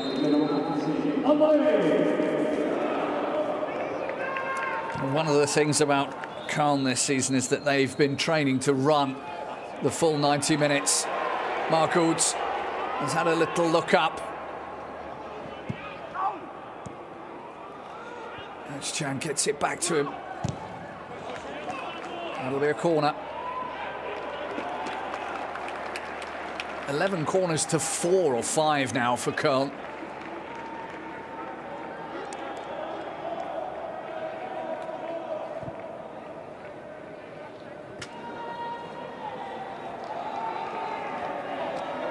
Thielmann got it back to Uth. Uth now gets the privilege of taking the corner. And the Hamburg defence have to keep an eye on the big man in the centre. Oh, they didn't keep as well an eye on him as they should have. And a first chance for Anthony Modeste. Stopped well by Fernandes, mainly because it came straight at him. Not for the first time today. He's made about 6 saves, Fernandes.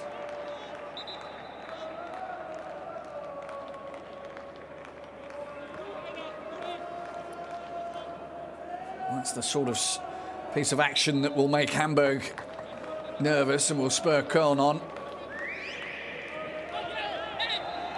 There's a big arm in there.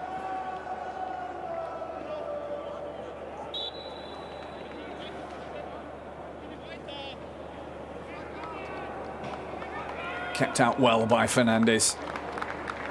Great reaction save from him.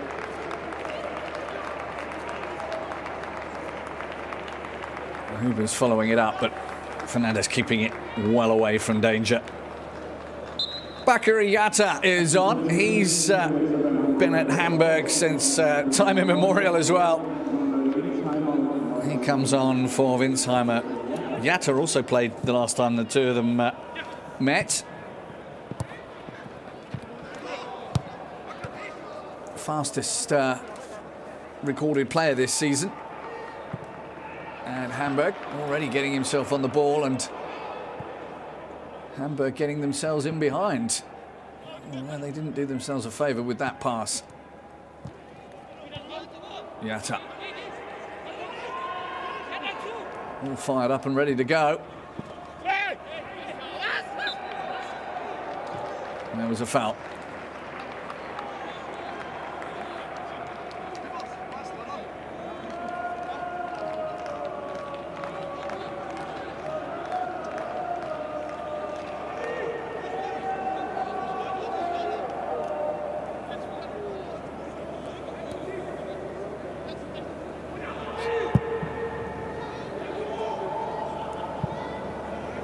Modest, little flick from him.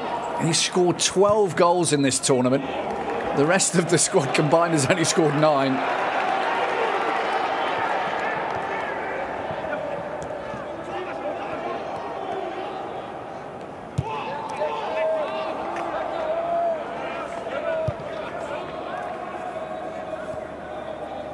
10 minutes to play. And it's starting to look a little like there might be extra time on the cards for this one.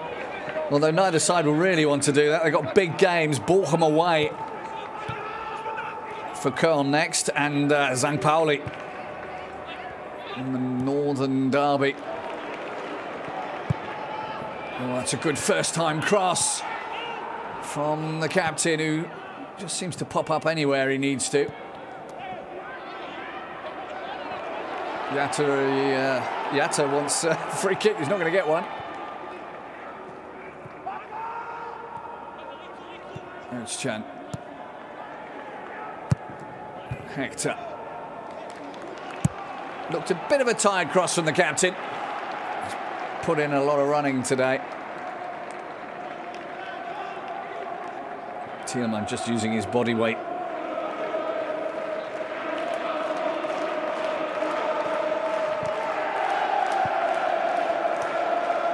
And the few spectators allowed in, finding their voice. Schmitz.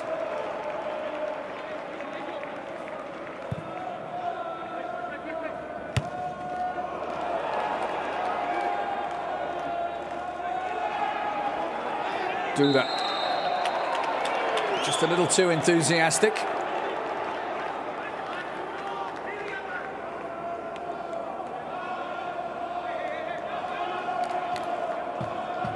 Pull on the shirt. That's easily spottable.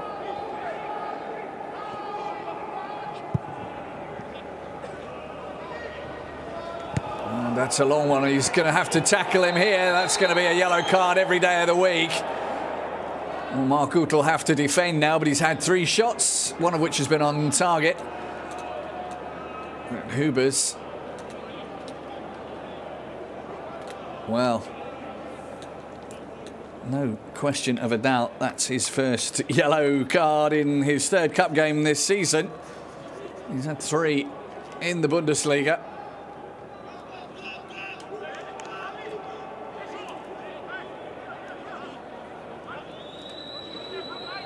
Discussion again over what to do with this one. Muheim and Kittel.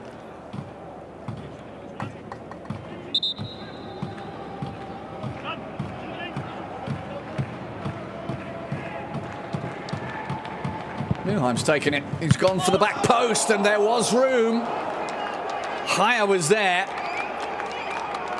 and he was all on his own. Schmitz got distracted by Vuskovic, and another Hamburg chance came and went. Good header by Sean Lau, keeping it away from Ljubicic.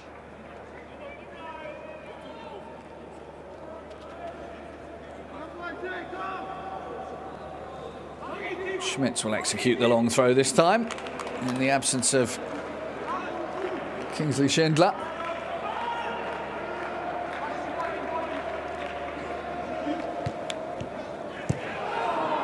First time. Frustration for Ljubicic. Has scored once in the Bundesliga since his arrival in the summer, after finishing his national service in Austria. Great passing. Yatta.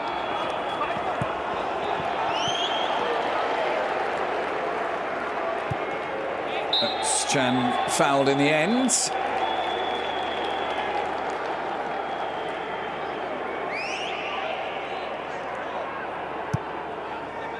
Bakary Yatta arrived in Germany as a refugee, like Alphonso Davies did. Fought his way into the Hamburg team.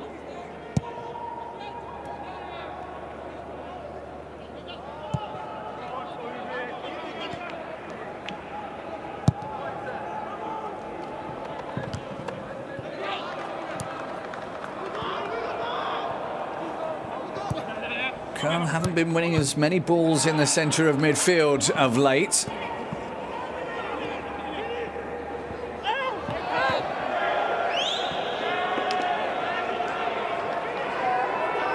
That's the throw in. Alidou makes a miraculous recovery.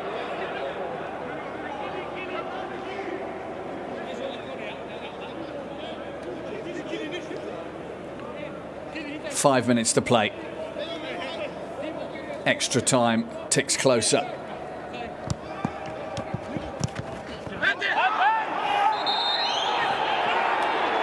Handball, referee taking instruction there from Tim Walter. Ball was moving.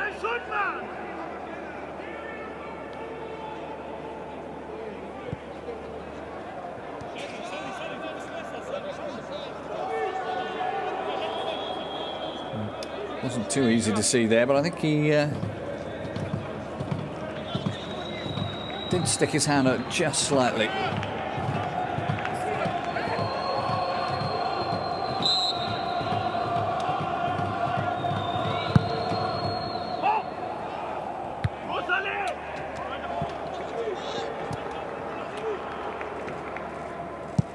Effort puts it all the way back to his keeper, and the white shirts will rush out of their area as far as they can.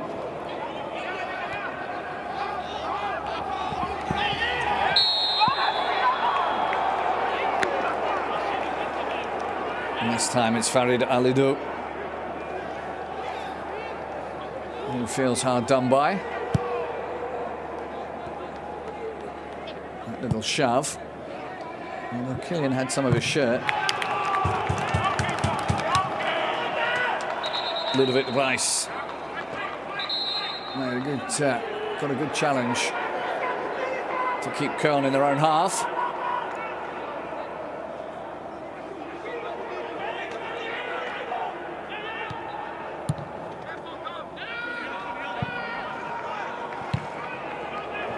Ball back to the keeper. Modeste will chase it. Chance to shoot. They didn't take it, and Modeste palms it. Or passes it straight back into the palms of Fernandes.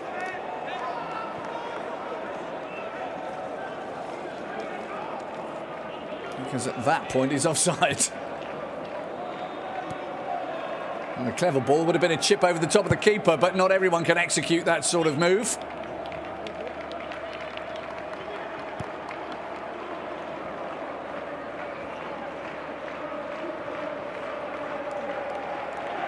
Nil-nil.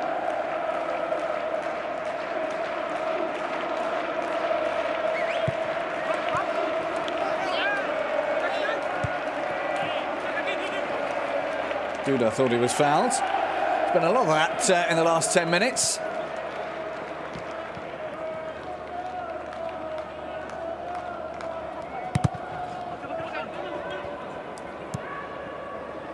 Scrappy, but Hamburg have come away with it. Glatzel swung his leg at that, and Hector's gone down holding his calf, and his goalkeeper looks worried. And Köln fans everywhere will be worried now if the captain's gone down, if he's twisted something. Oh, he took quite a heavy whack there from Glatzel.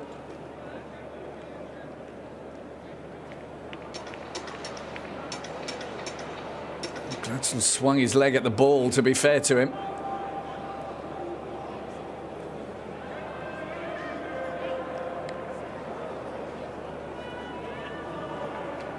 Feeling all the way along that Achilles.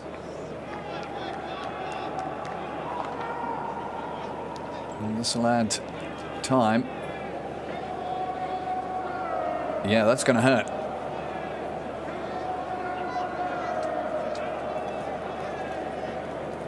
Robert Glatzel, who born in Munich, spent time at Unterhaching, 1860. Kaiserslautern. Went out on loan to Cardiff. Spent some time at Mainz as well. And the good news is the captain is up. And we'll be able to continue, it looks like.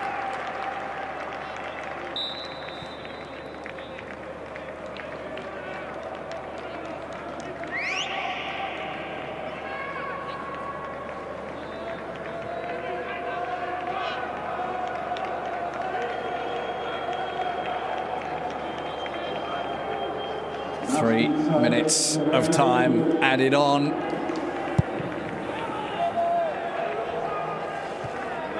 Will either of these sides find a way through in that time? Hector's back on. He's not moving too freely.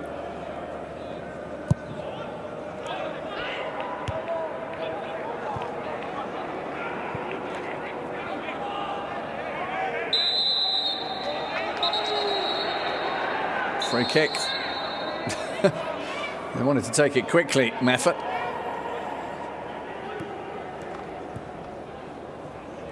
Nice turn. Glatzel unable to bring the ball with him. A little bit of frustration creeping in from the Bundesliga side.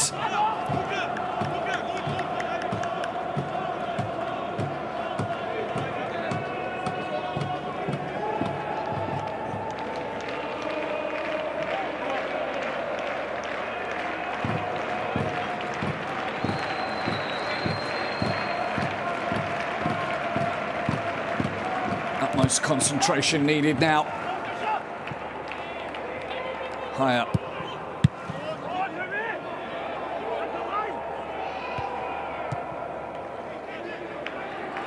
Köln trying to break, but that's asking a lot of Mark Uth.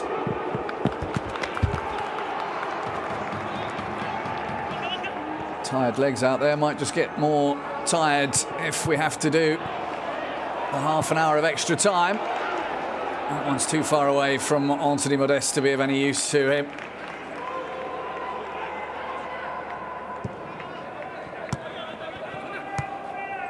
Nice skills from Kittel.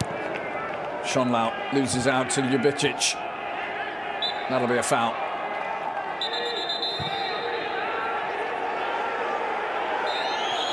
And Hamburg have used this technique just once too often for the referee's liking. Of blocking a quick free kick, and Ludovic Reis, who's the Netherlands under-21, and he was acquired from Barcelona, who have a 25% stake in him if they sell him on. And he gets the yellow cards.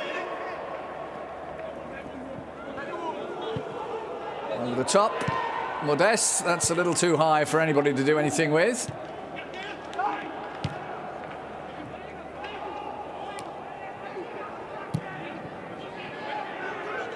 Köln have won the ball back and given it away again. Now Hamburg go into turbo gears. Kittel. That's it, it's extra time. Not what either side wanted. Hamburg's plane has left. They'll have to fly into Hanover and take the bus after that. But at the end of 90 minutes, no goals. It's 0-0, and that means extra time.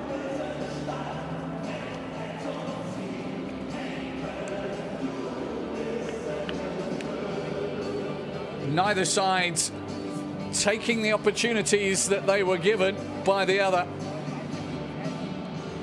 There'll be a small break, and then we'll see 2 periods of 15 minutes each way. And if it's still level after that, it'll be the dreaded penalties.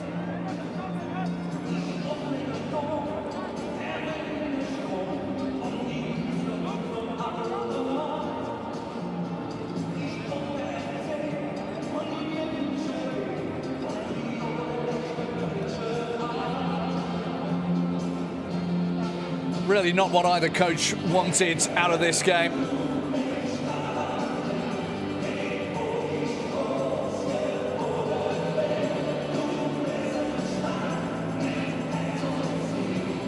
So far in Bundesliga 2 this season, Hamburg have missed 22 big chances, according to my statistics. And they missed some big chances this evening as well. Bakary Yatta is the man in the middle.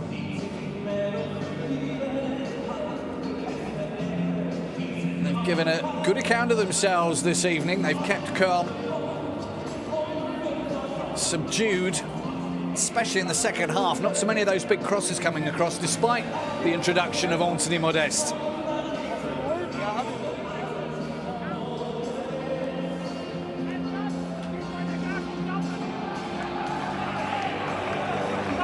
Everybody geeing everybody else up.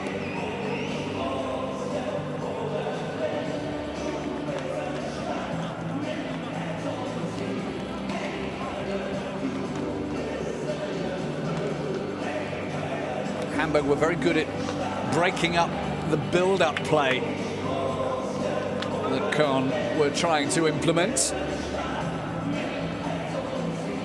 Coach Baumgart with a special couple of extra words for his star striker.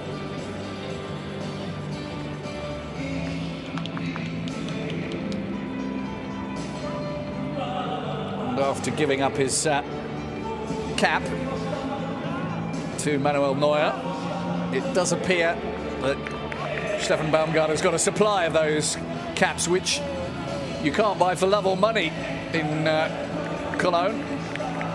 Sold out until the end of the summer, I think.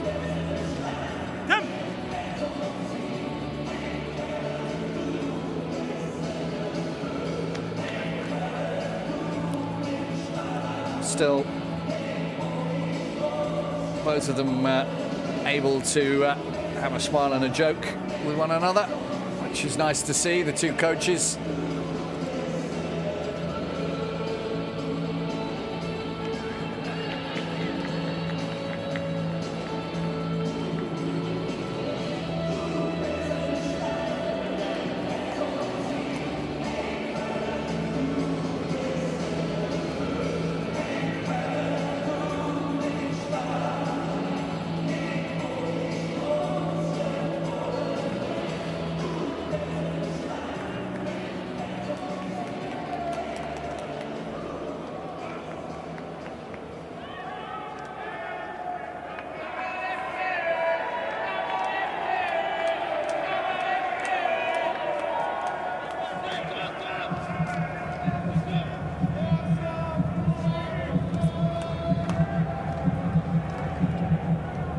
First period of extra time.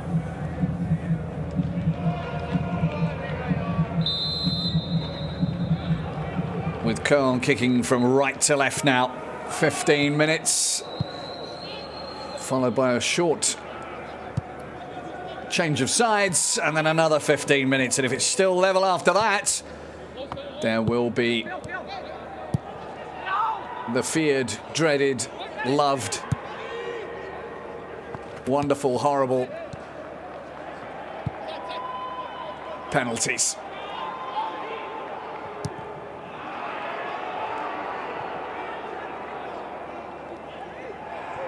That was a little too physical this time. Salih Özcan.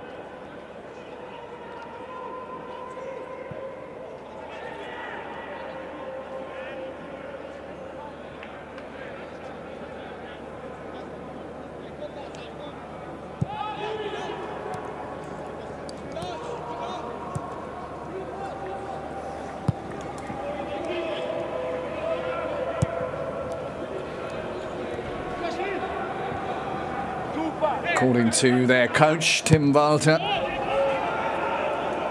Hamburg really like the cup.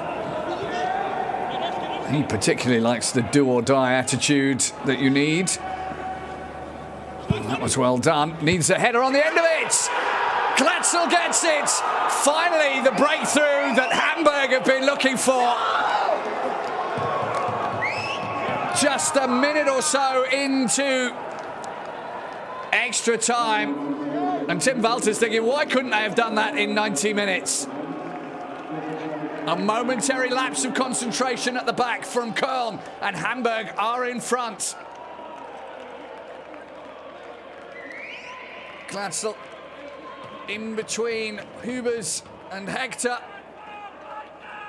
And the quality of the cross from Kittel was very, very good indeed. Too high for Hubers, but just right for Glatzel. Second goal in the competition for him. And a gulp moment for the Köln fans. Hamburg dependent on him the same way that Köln are on Anthony Modeste.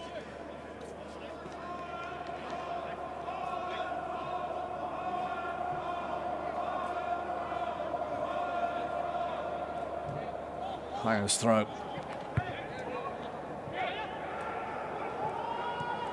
Ljubicic trying to go all the way through. Deliver the ball personally to Modeste.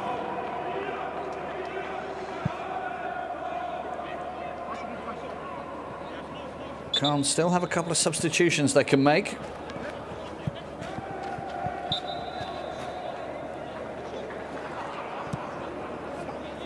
As do Hamburg, of course.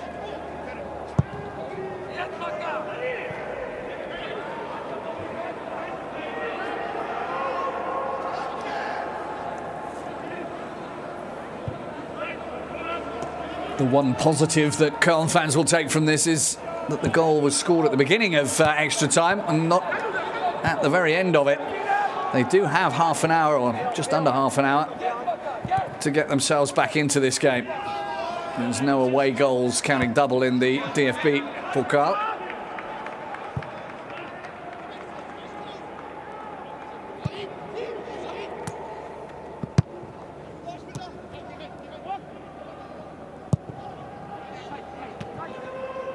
Ball just dipping a little low. As Chang told to run on. Thielmann. Oh, good stop from Fernandes. Those are the big stops that win your side games. Difficult too, it was coming up off the turf. And it was on target as well. Need to keep that up, because this ball will be heading in towards Anthony Modeste. And that one will be heading into row 3.5. Except it won't get there because of the net hung in front of the supporters' end.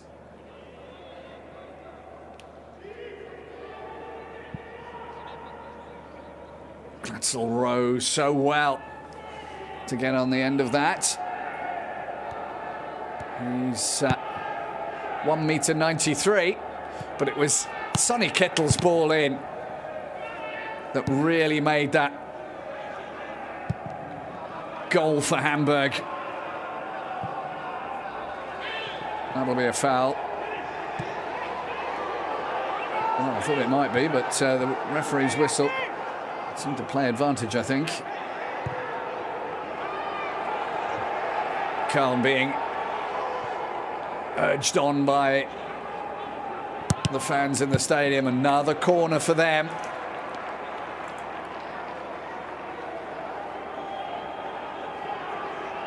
I think he got accidentally knocked as he went in there. And there was contact in both directions. He's certainly bleeding. So we'll have to go off and have that sorted.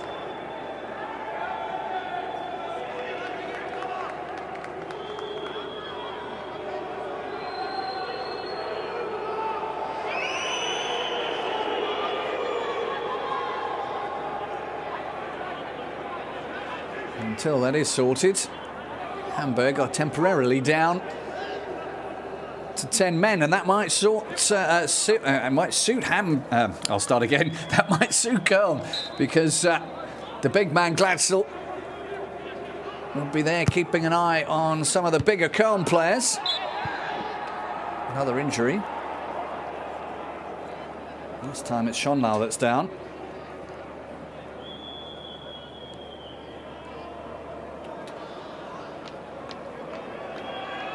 I think we'll see a lot of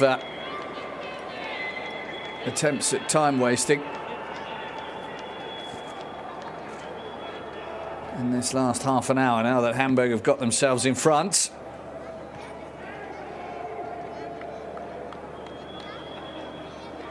Florian Kainz is on the touchline, ready to come on when he gets the chance.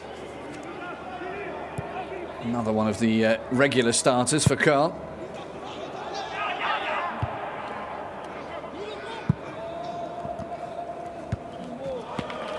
I'm sure certain considerations will be made and certain accusations will be made about whether or not Köln should have started with their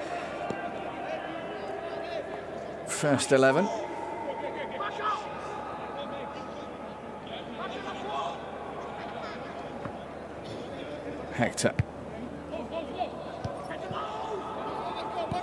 Hector again. Teasing ball, but an easy take in the end for Fernandez. Ball got away from Bakary Yatta.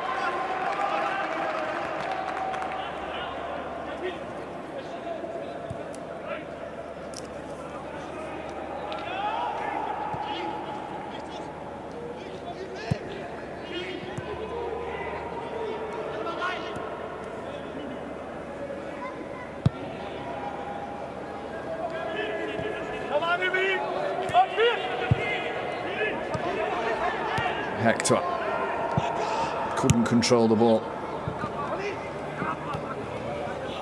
This is where Hamburg have to work really hard to keep Köln away from even a sniff of a chance at goal.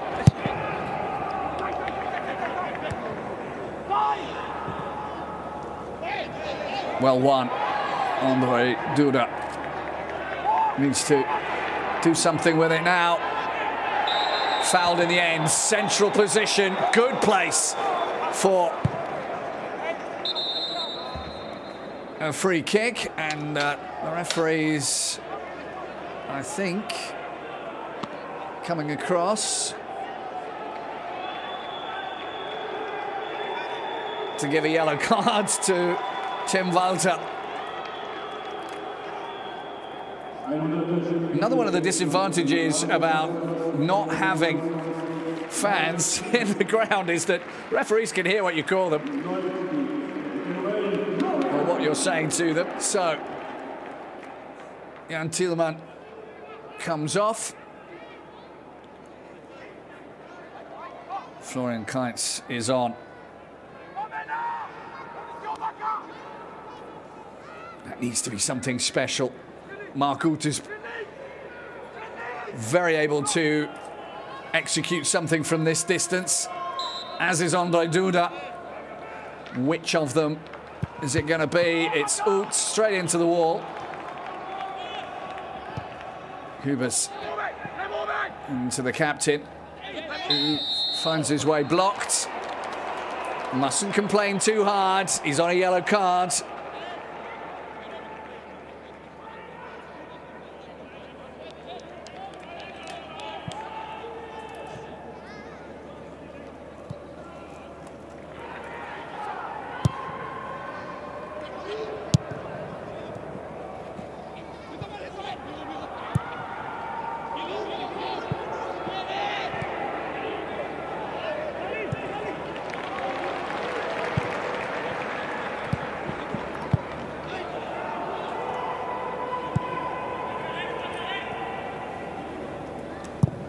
Long ball game starting to creep in. They urgently need to get into Hamburg's final third, but it's Hamburg at the moment.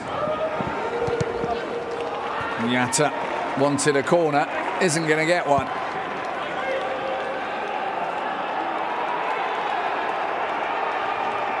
It's a lovely ball into him.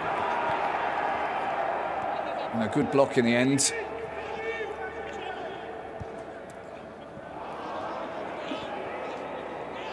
The more frustrated Köln become, the more sovereign Hamburg are reacting to it. They're doing all the right things.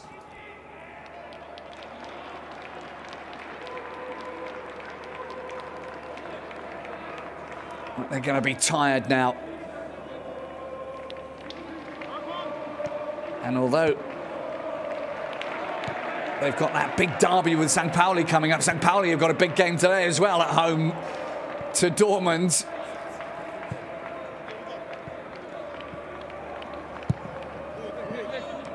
Can you imagine how massive that would be if Hamburg beat Köln, St. Pauli beat Dortmund, and they meet in the next round, or even further down the competition? That would be a game to certainly hope that you were able to attend. Amadou making his way from the field as slowly as possible.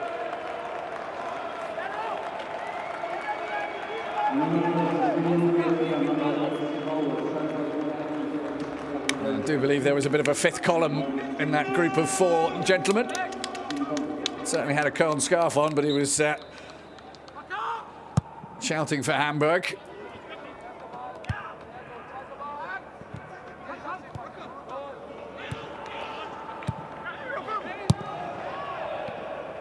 Oh, that was well taken down. Now, Modeste went to put his foot through the ball. Found it blocked. The way was blocked. Hector, a great header from the captain. Wanted to play the quick first-time ball in there.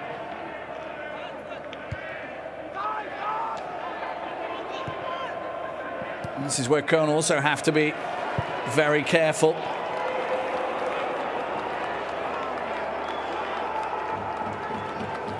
They do not want to be caught out on the break. David Kinzombie is on in place of Ali Dou. Kinzombie is a central midfielder rather than the forward winger that Ali Dou is. So Tim Walter trying to consolidate his midfield to not let Köln through.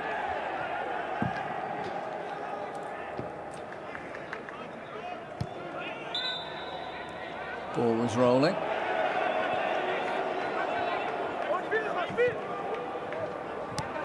It's lonely when your team's goal down and time is running out.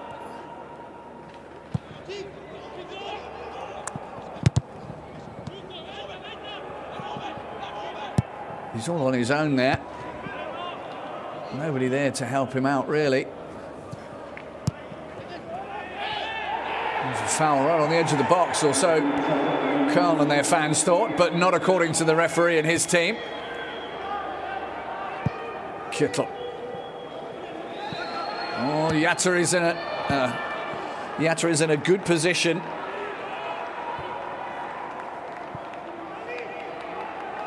Going to time added on at the end of the first period of extra time.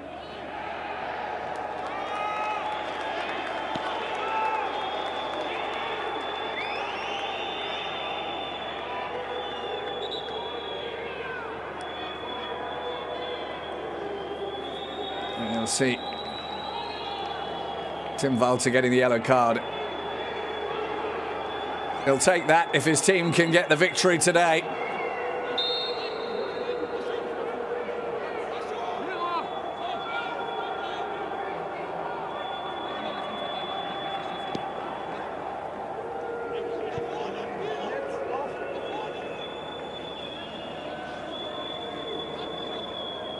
The added time taking its toll on the legs. There was a big push there that wasn't picked up on, but Köln do have the ball.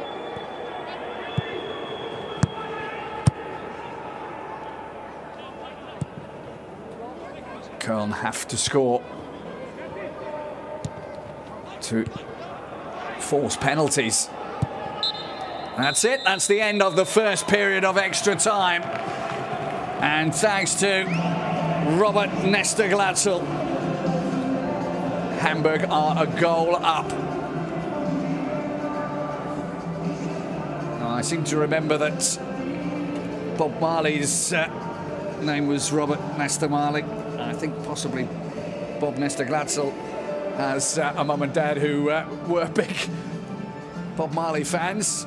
But there's a lot of Hamburg fans that'll be big Bob Glatzel fans out there right now. His header is the difference between Köln and Hamburg at the break in extra time. It's Köln 0, Hamburg 1.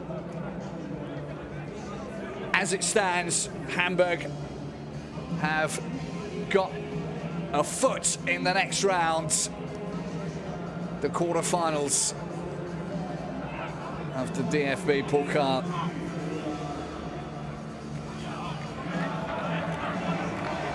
Gonna need some magic from Köln if they're gonna keep up their cup run.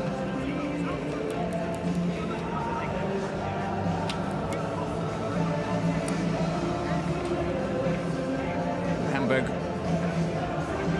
know that they will have to dig deep in this second period of extra time.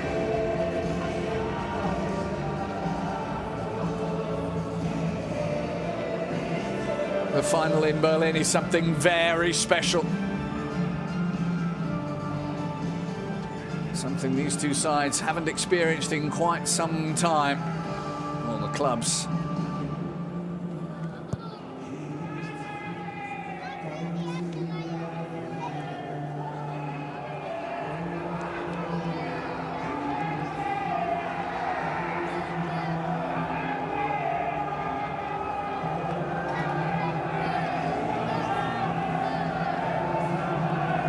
Referee just has a quick count to make sure that there's not too many players on the pitch.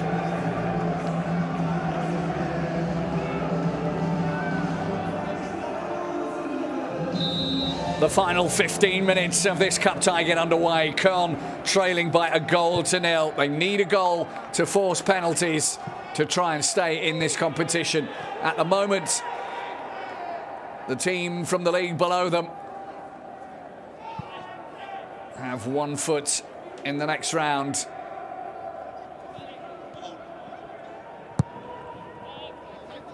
They took a chance that came.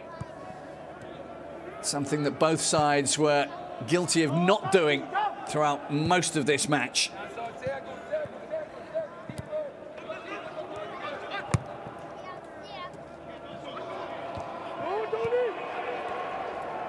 Modeste back, helping out. Ball went out of play.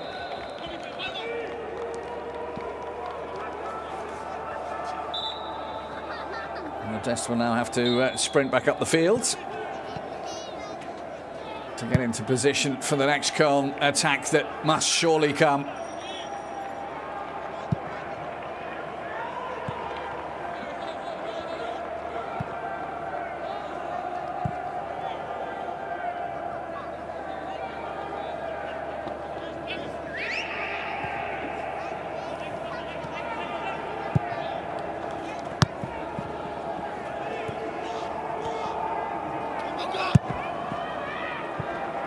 That was well worked by Köln.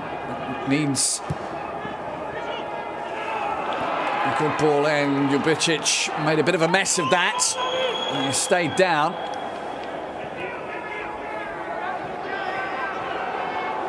Now Rice. Kinsombi very nearly got through there. And this game's going to really open up in this last 15 minutes, I get the feeling. Schmitz.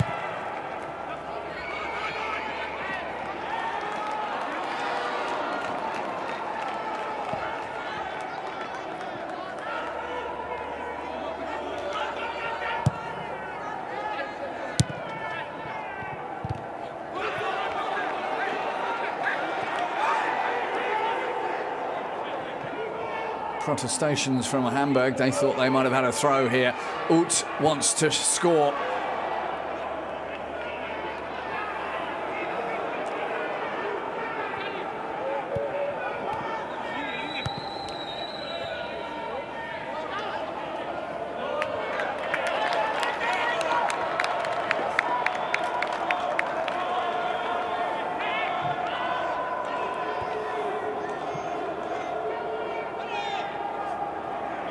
course, Hamburg now taking their time, running the clock down as much as possible.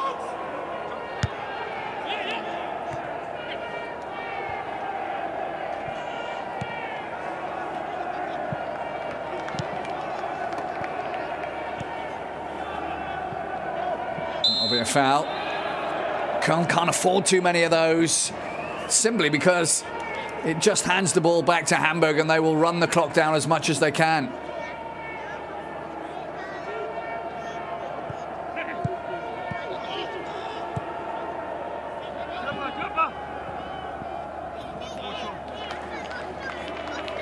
You see how urgent it was, the way Huber's got that ball straight to his goalkeeper.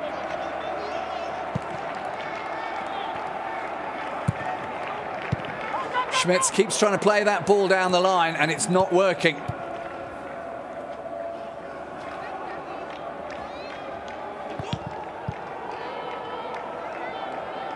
Schmitz kept it in that time and Modeste picked up on the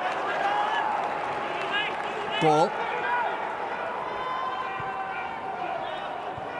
Kite's aware enough to know that his captain is out there. One of those balls for Modeste. Schmitz. Can Köln get themselves back onto level terms? Ljubicic wins another dead ball situation for Köln. They're third best in the Bundesliga at defending set pieces, but they're not so brilliant about scoring from them themselves. Ut.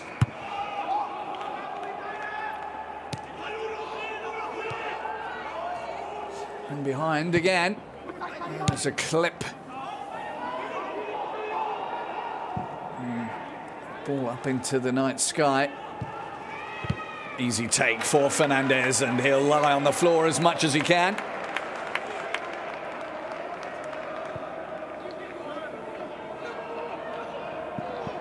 Kept the shot down, kept it on target. And it was right in the middle. Oh, that ball was very well won. Özcan. Duda trying to run in behind, but he won't stop the ball. Oh, he just about managed to stop himself. And another substitution. And Jan Gamera, who was left out of the starting lineup today in favour of Muheim.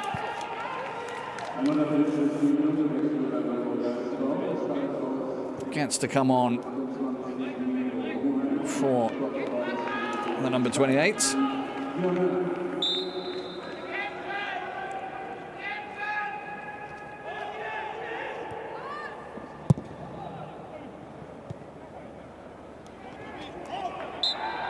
Hubers was fouled.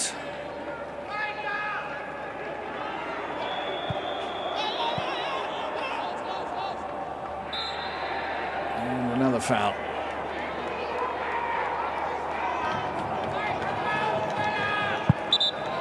Ball was rolling again. Obviously, that's one of Daniel Schlager's things.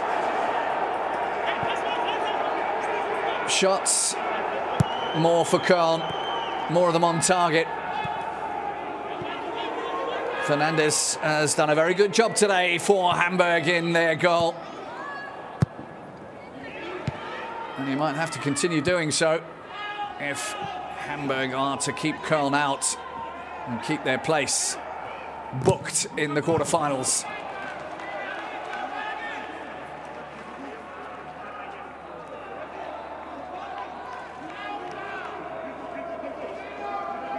And Schmitz standing in the place where Hennis normally eats his evening meal. Poked away by Kittel.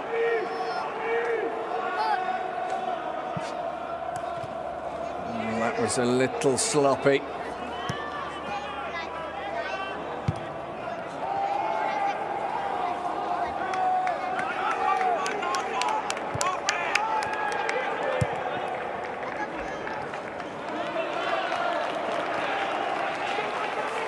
Köln's urgency is very palpable.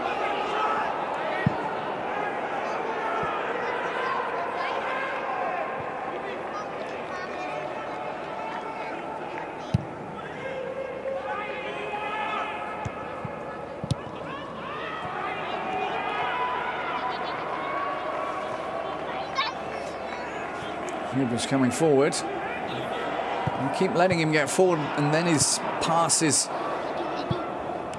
just not accurate enough.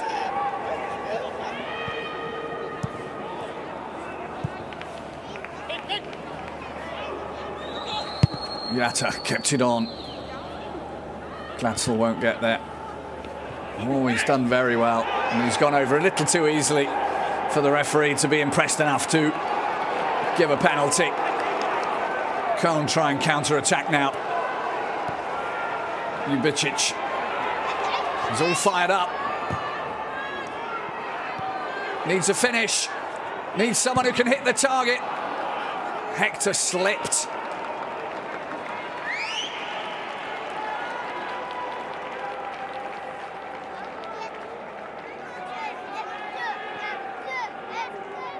Not enough in there for a penalty.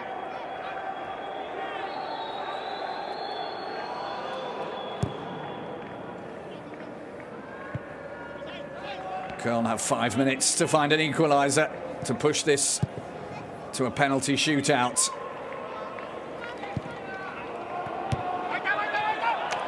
Kept in by Schmitz. They're trying this route on this near side down the line again. And again, it hasn't worked.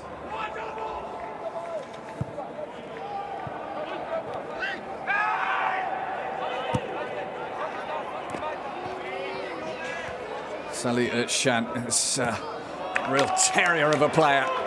Once he gets in there,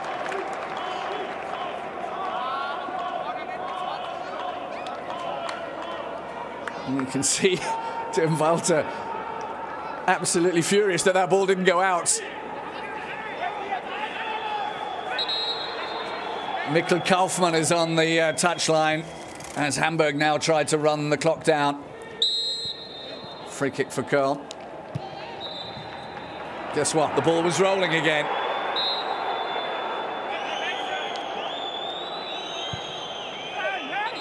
Du kannst doch was sagen!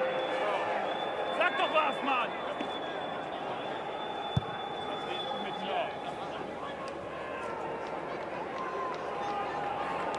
So, the Dane, Mikkel Kaufmann, comes on for the goal scorer, Robert Glatzel. You'll hear the Hamburg applause.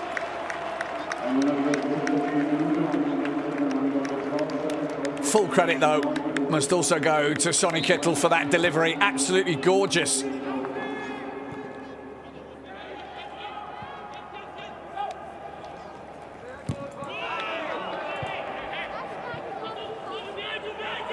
Four headed goals in the Bundesliga this season for Glatzel.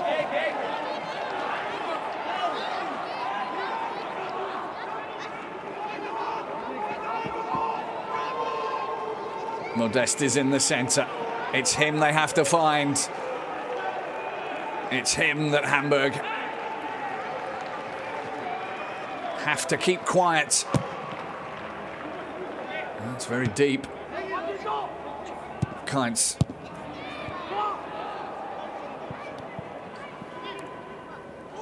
Duda. Kainz trying to get past everyone.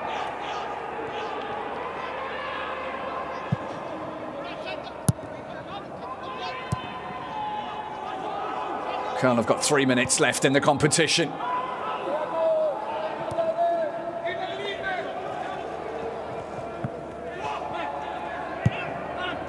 Uth swings it out, looking for Kainz. And inadvertently, he's found him.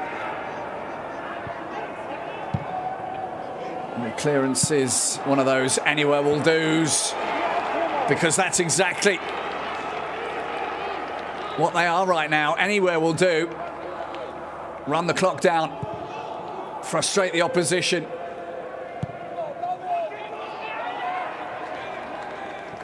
Schmitz is isolated. Not a lot of option. Not a lot of options available. 7 saves from Fernandes.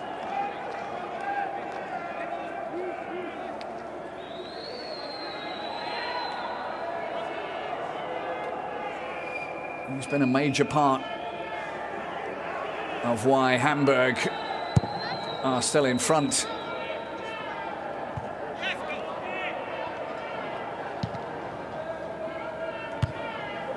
Modest got his head on that.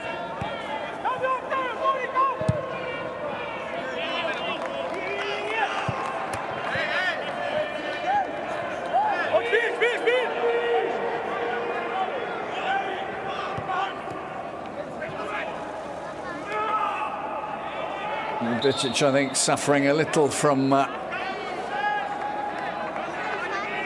tired legs. I don't think that was a foul. I just think it hurt. Got it right in the knee, maybe. Yeah, contact.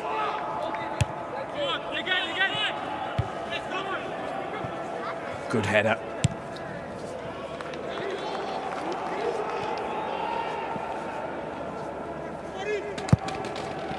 Since they went in front, Hamburg have not looked like they're going to give up this lead.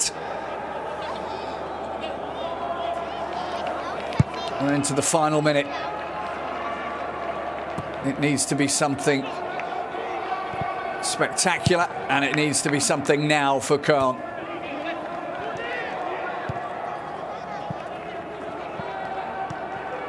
In a way, I think they fell into the trap of playing not their main side today, and it's cost them.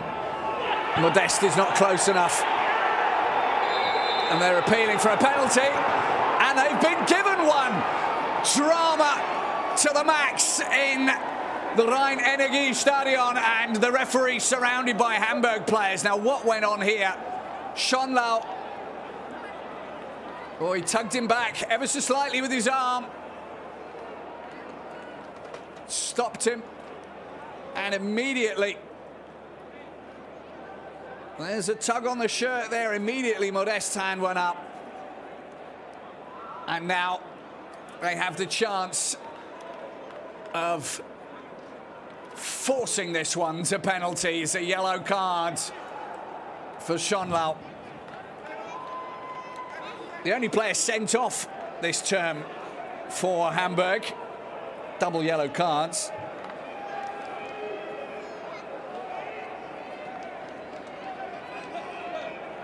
The captain penalised. So now, Anthony Modest against Daniel Fernandes, who's been the key man for Hamburg today. Chooses the wrong corner. Anthony Modest makes it 1-1. They don't look brilliantly happy about it, because, well, they shouldn't. Plenty of chances, not taken. And this game has simply got to go to penalties, I'm sure. There's no time left. So many saves today by Daniel Fernandes.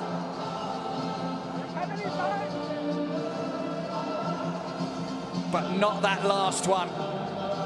That could have been a game-winning save. Köln celebrating. A last-minute goal, and it is going to be penalties. Tim Walter, furious that his side could not hold on. And it was an unnecessary foul too. Modest would never have got to that ball. Now it's all about who's got the nerves, who feels good, whose legs are tired, whose confidence is through the roof.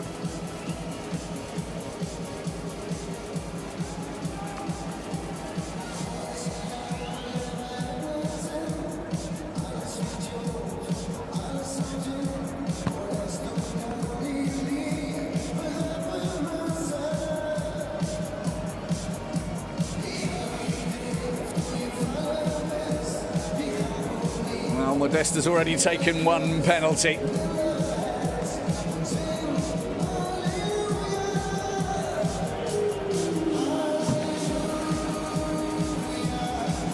He dreams of a trip to Berlin, Stefan Baumgart. Now the talk is on.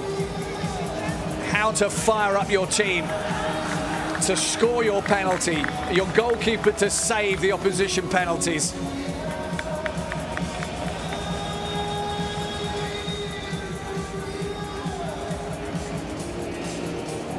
The agony and the ecstasy.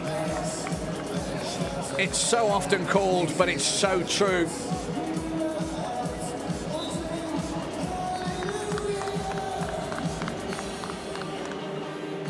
This is where the goalkeepers shine. Or not.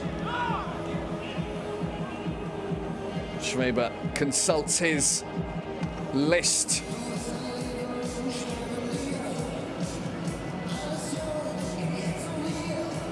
I'll be interested to see whether Jonas Meffert is on the list.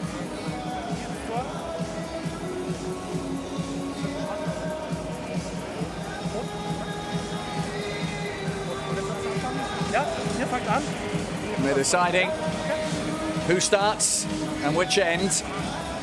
Doesn't make too much difference without a crowd in there. Schonlau, who, like the captain of Köln, got himself a yellow card.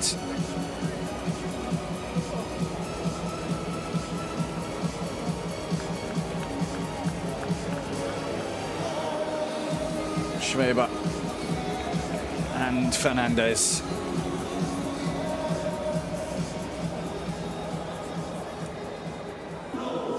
No. Jonas Meffert did not take a penalty for Kiel when they knocked out Bayern München this time last year, in January last year.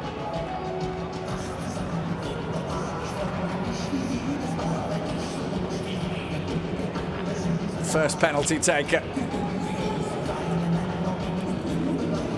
David Kinzombie.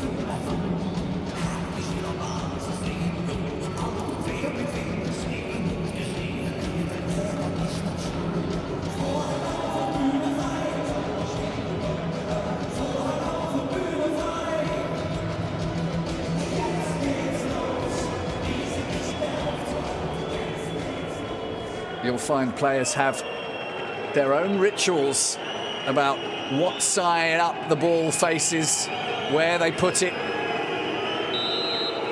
But right now, it's Kinzombie against Schweber. Hamburg with the first penalty. And it's good.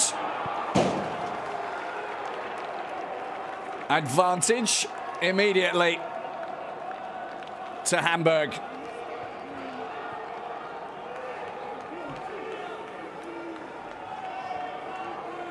First one up for Köln is Salih Özcan.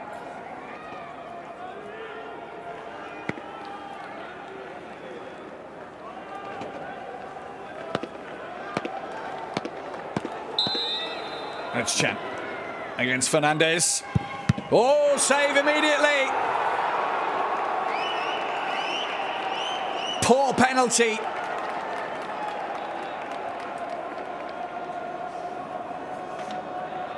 And that is very much playing into the hands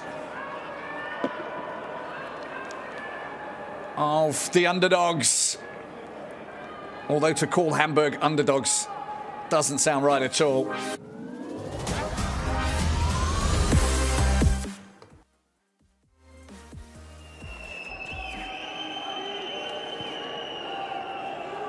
Well, somebody somewhere thought that it was all over. It's not over yet. Sonny Kittel, the second penalty taker for the visitors. Will Schweber choose the right direction? Yes, he will. It's another poorly taken penalty. And it's all even again. Schweber saves his first penalty in the DFB-Pokal.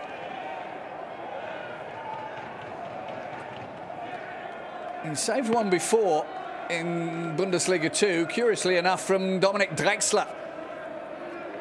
And that was in a game between Kiel and Dresden. Now, Anthony Modeste, he's already scored once. Will he put it in the same place? Maybe not, but he'll certainly put it in. It's all level again.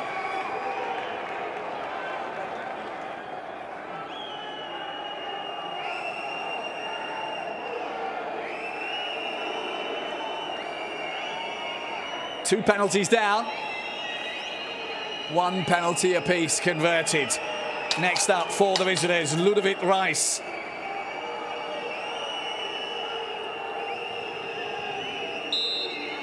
Köln fans making as much noise as they possibly can.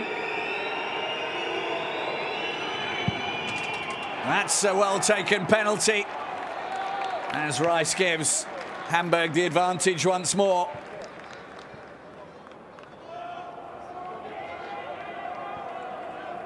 I beg your pardon, it wasn't Reis at all. It was not the 14, it was the 44, Mario Vuskovic.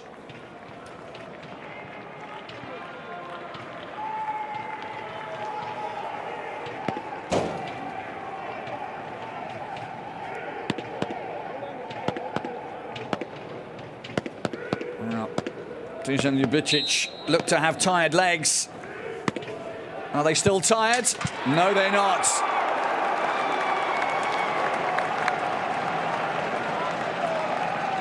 And it's all square again. And the tension mounts because the players know that one of them is going to be the player that either scores the winning goal, the winning penalty, or is the man who misses that gives the game to the other side.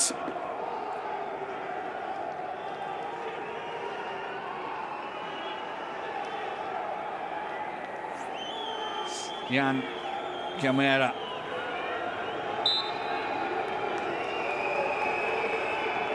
Can he give Hamburg the advantage? Yes, he can. Very high, but they all count if they go in.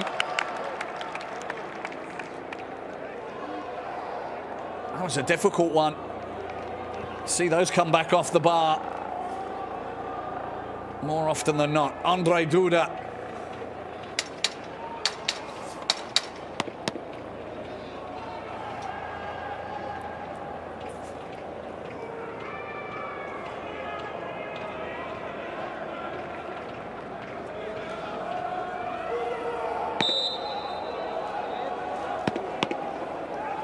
Duda against Fernandes. Oh, drilled it into the corner.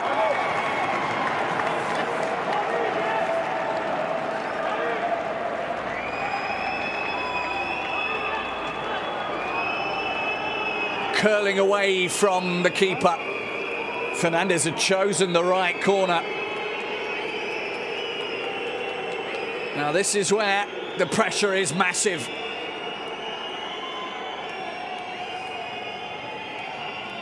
The captain, the man who gave away the penalty that brought Köln level. Everything on him now. He has to score. He does score. And now it's all on Köln. And their last penalty taker, Florian Kainz.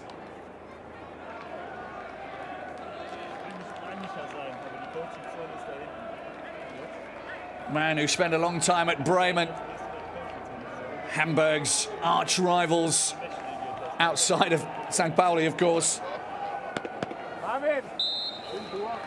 This one to send it to sudden death or to give Hamburg everything.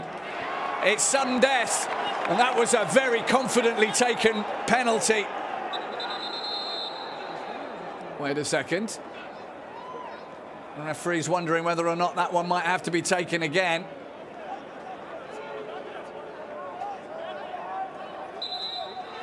Doesn't count.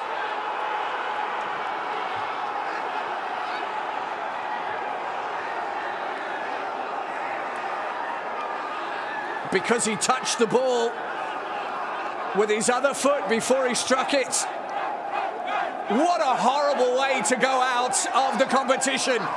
Hamburg don't care. They are the winners. winners.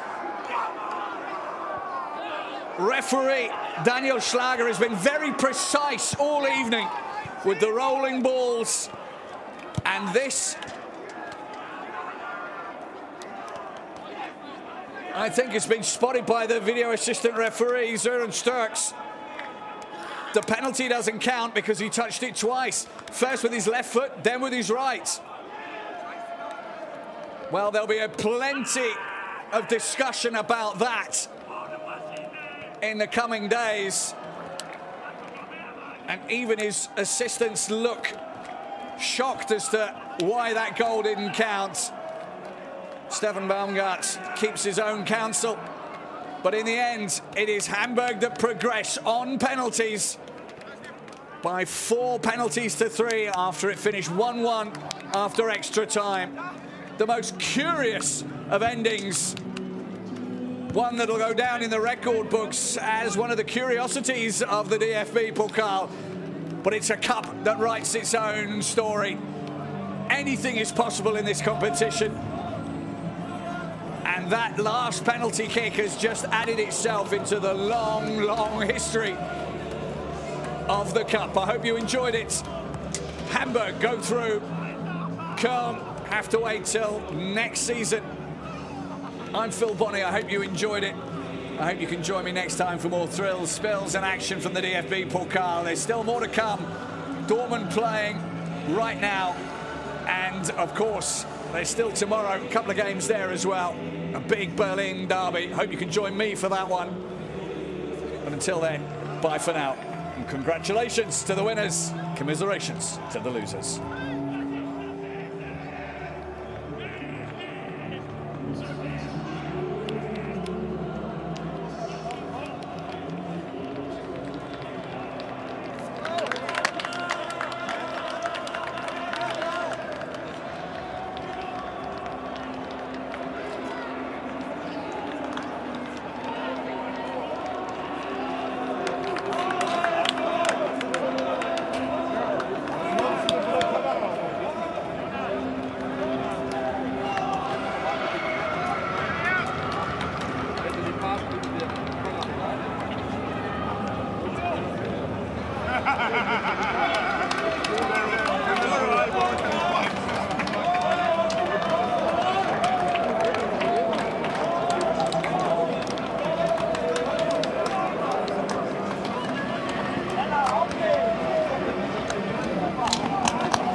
Wie wichtig ihr Verhalten ist, um die Kinder positiv zu beeinflussen.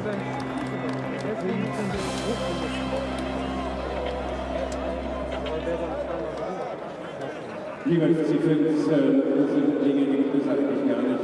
Das ist nur bei uns scheinbar. Schade, es wäre möglich gewesen. Wir wünschen Ihnen einen guten Nachhauseweg. Bleiben Sie gesund. Vielleicht sehen wir uns ja bald wieder. Dankeschön.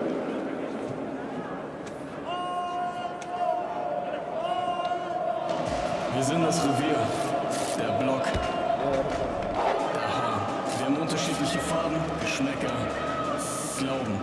Wir haben verschiedene Idole auf dem Platz und unserem Stammplatz. Grüße an Gerd, Lisa, Tarek und die Jungs. Für uns sind Nord und Süd keine.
Bitte. Bitte.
Warum umarmt die den so?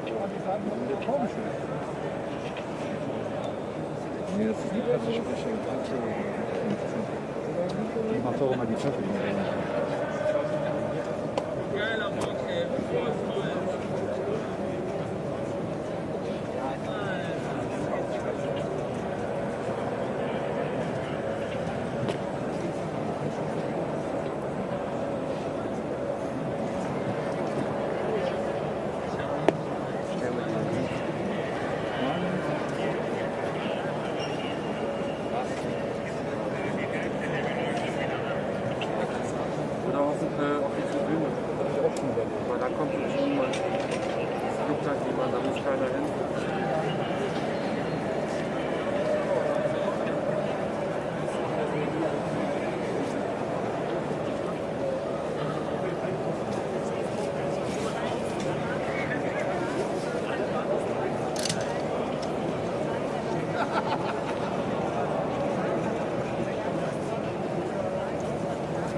Beide noch dazu. Aber die zwei haben ja auch keine Was? Zwei haben ja nicht geholfen.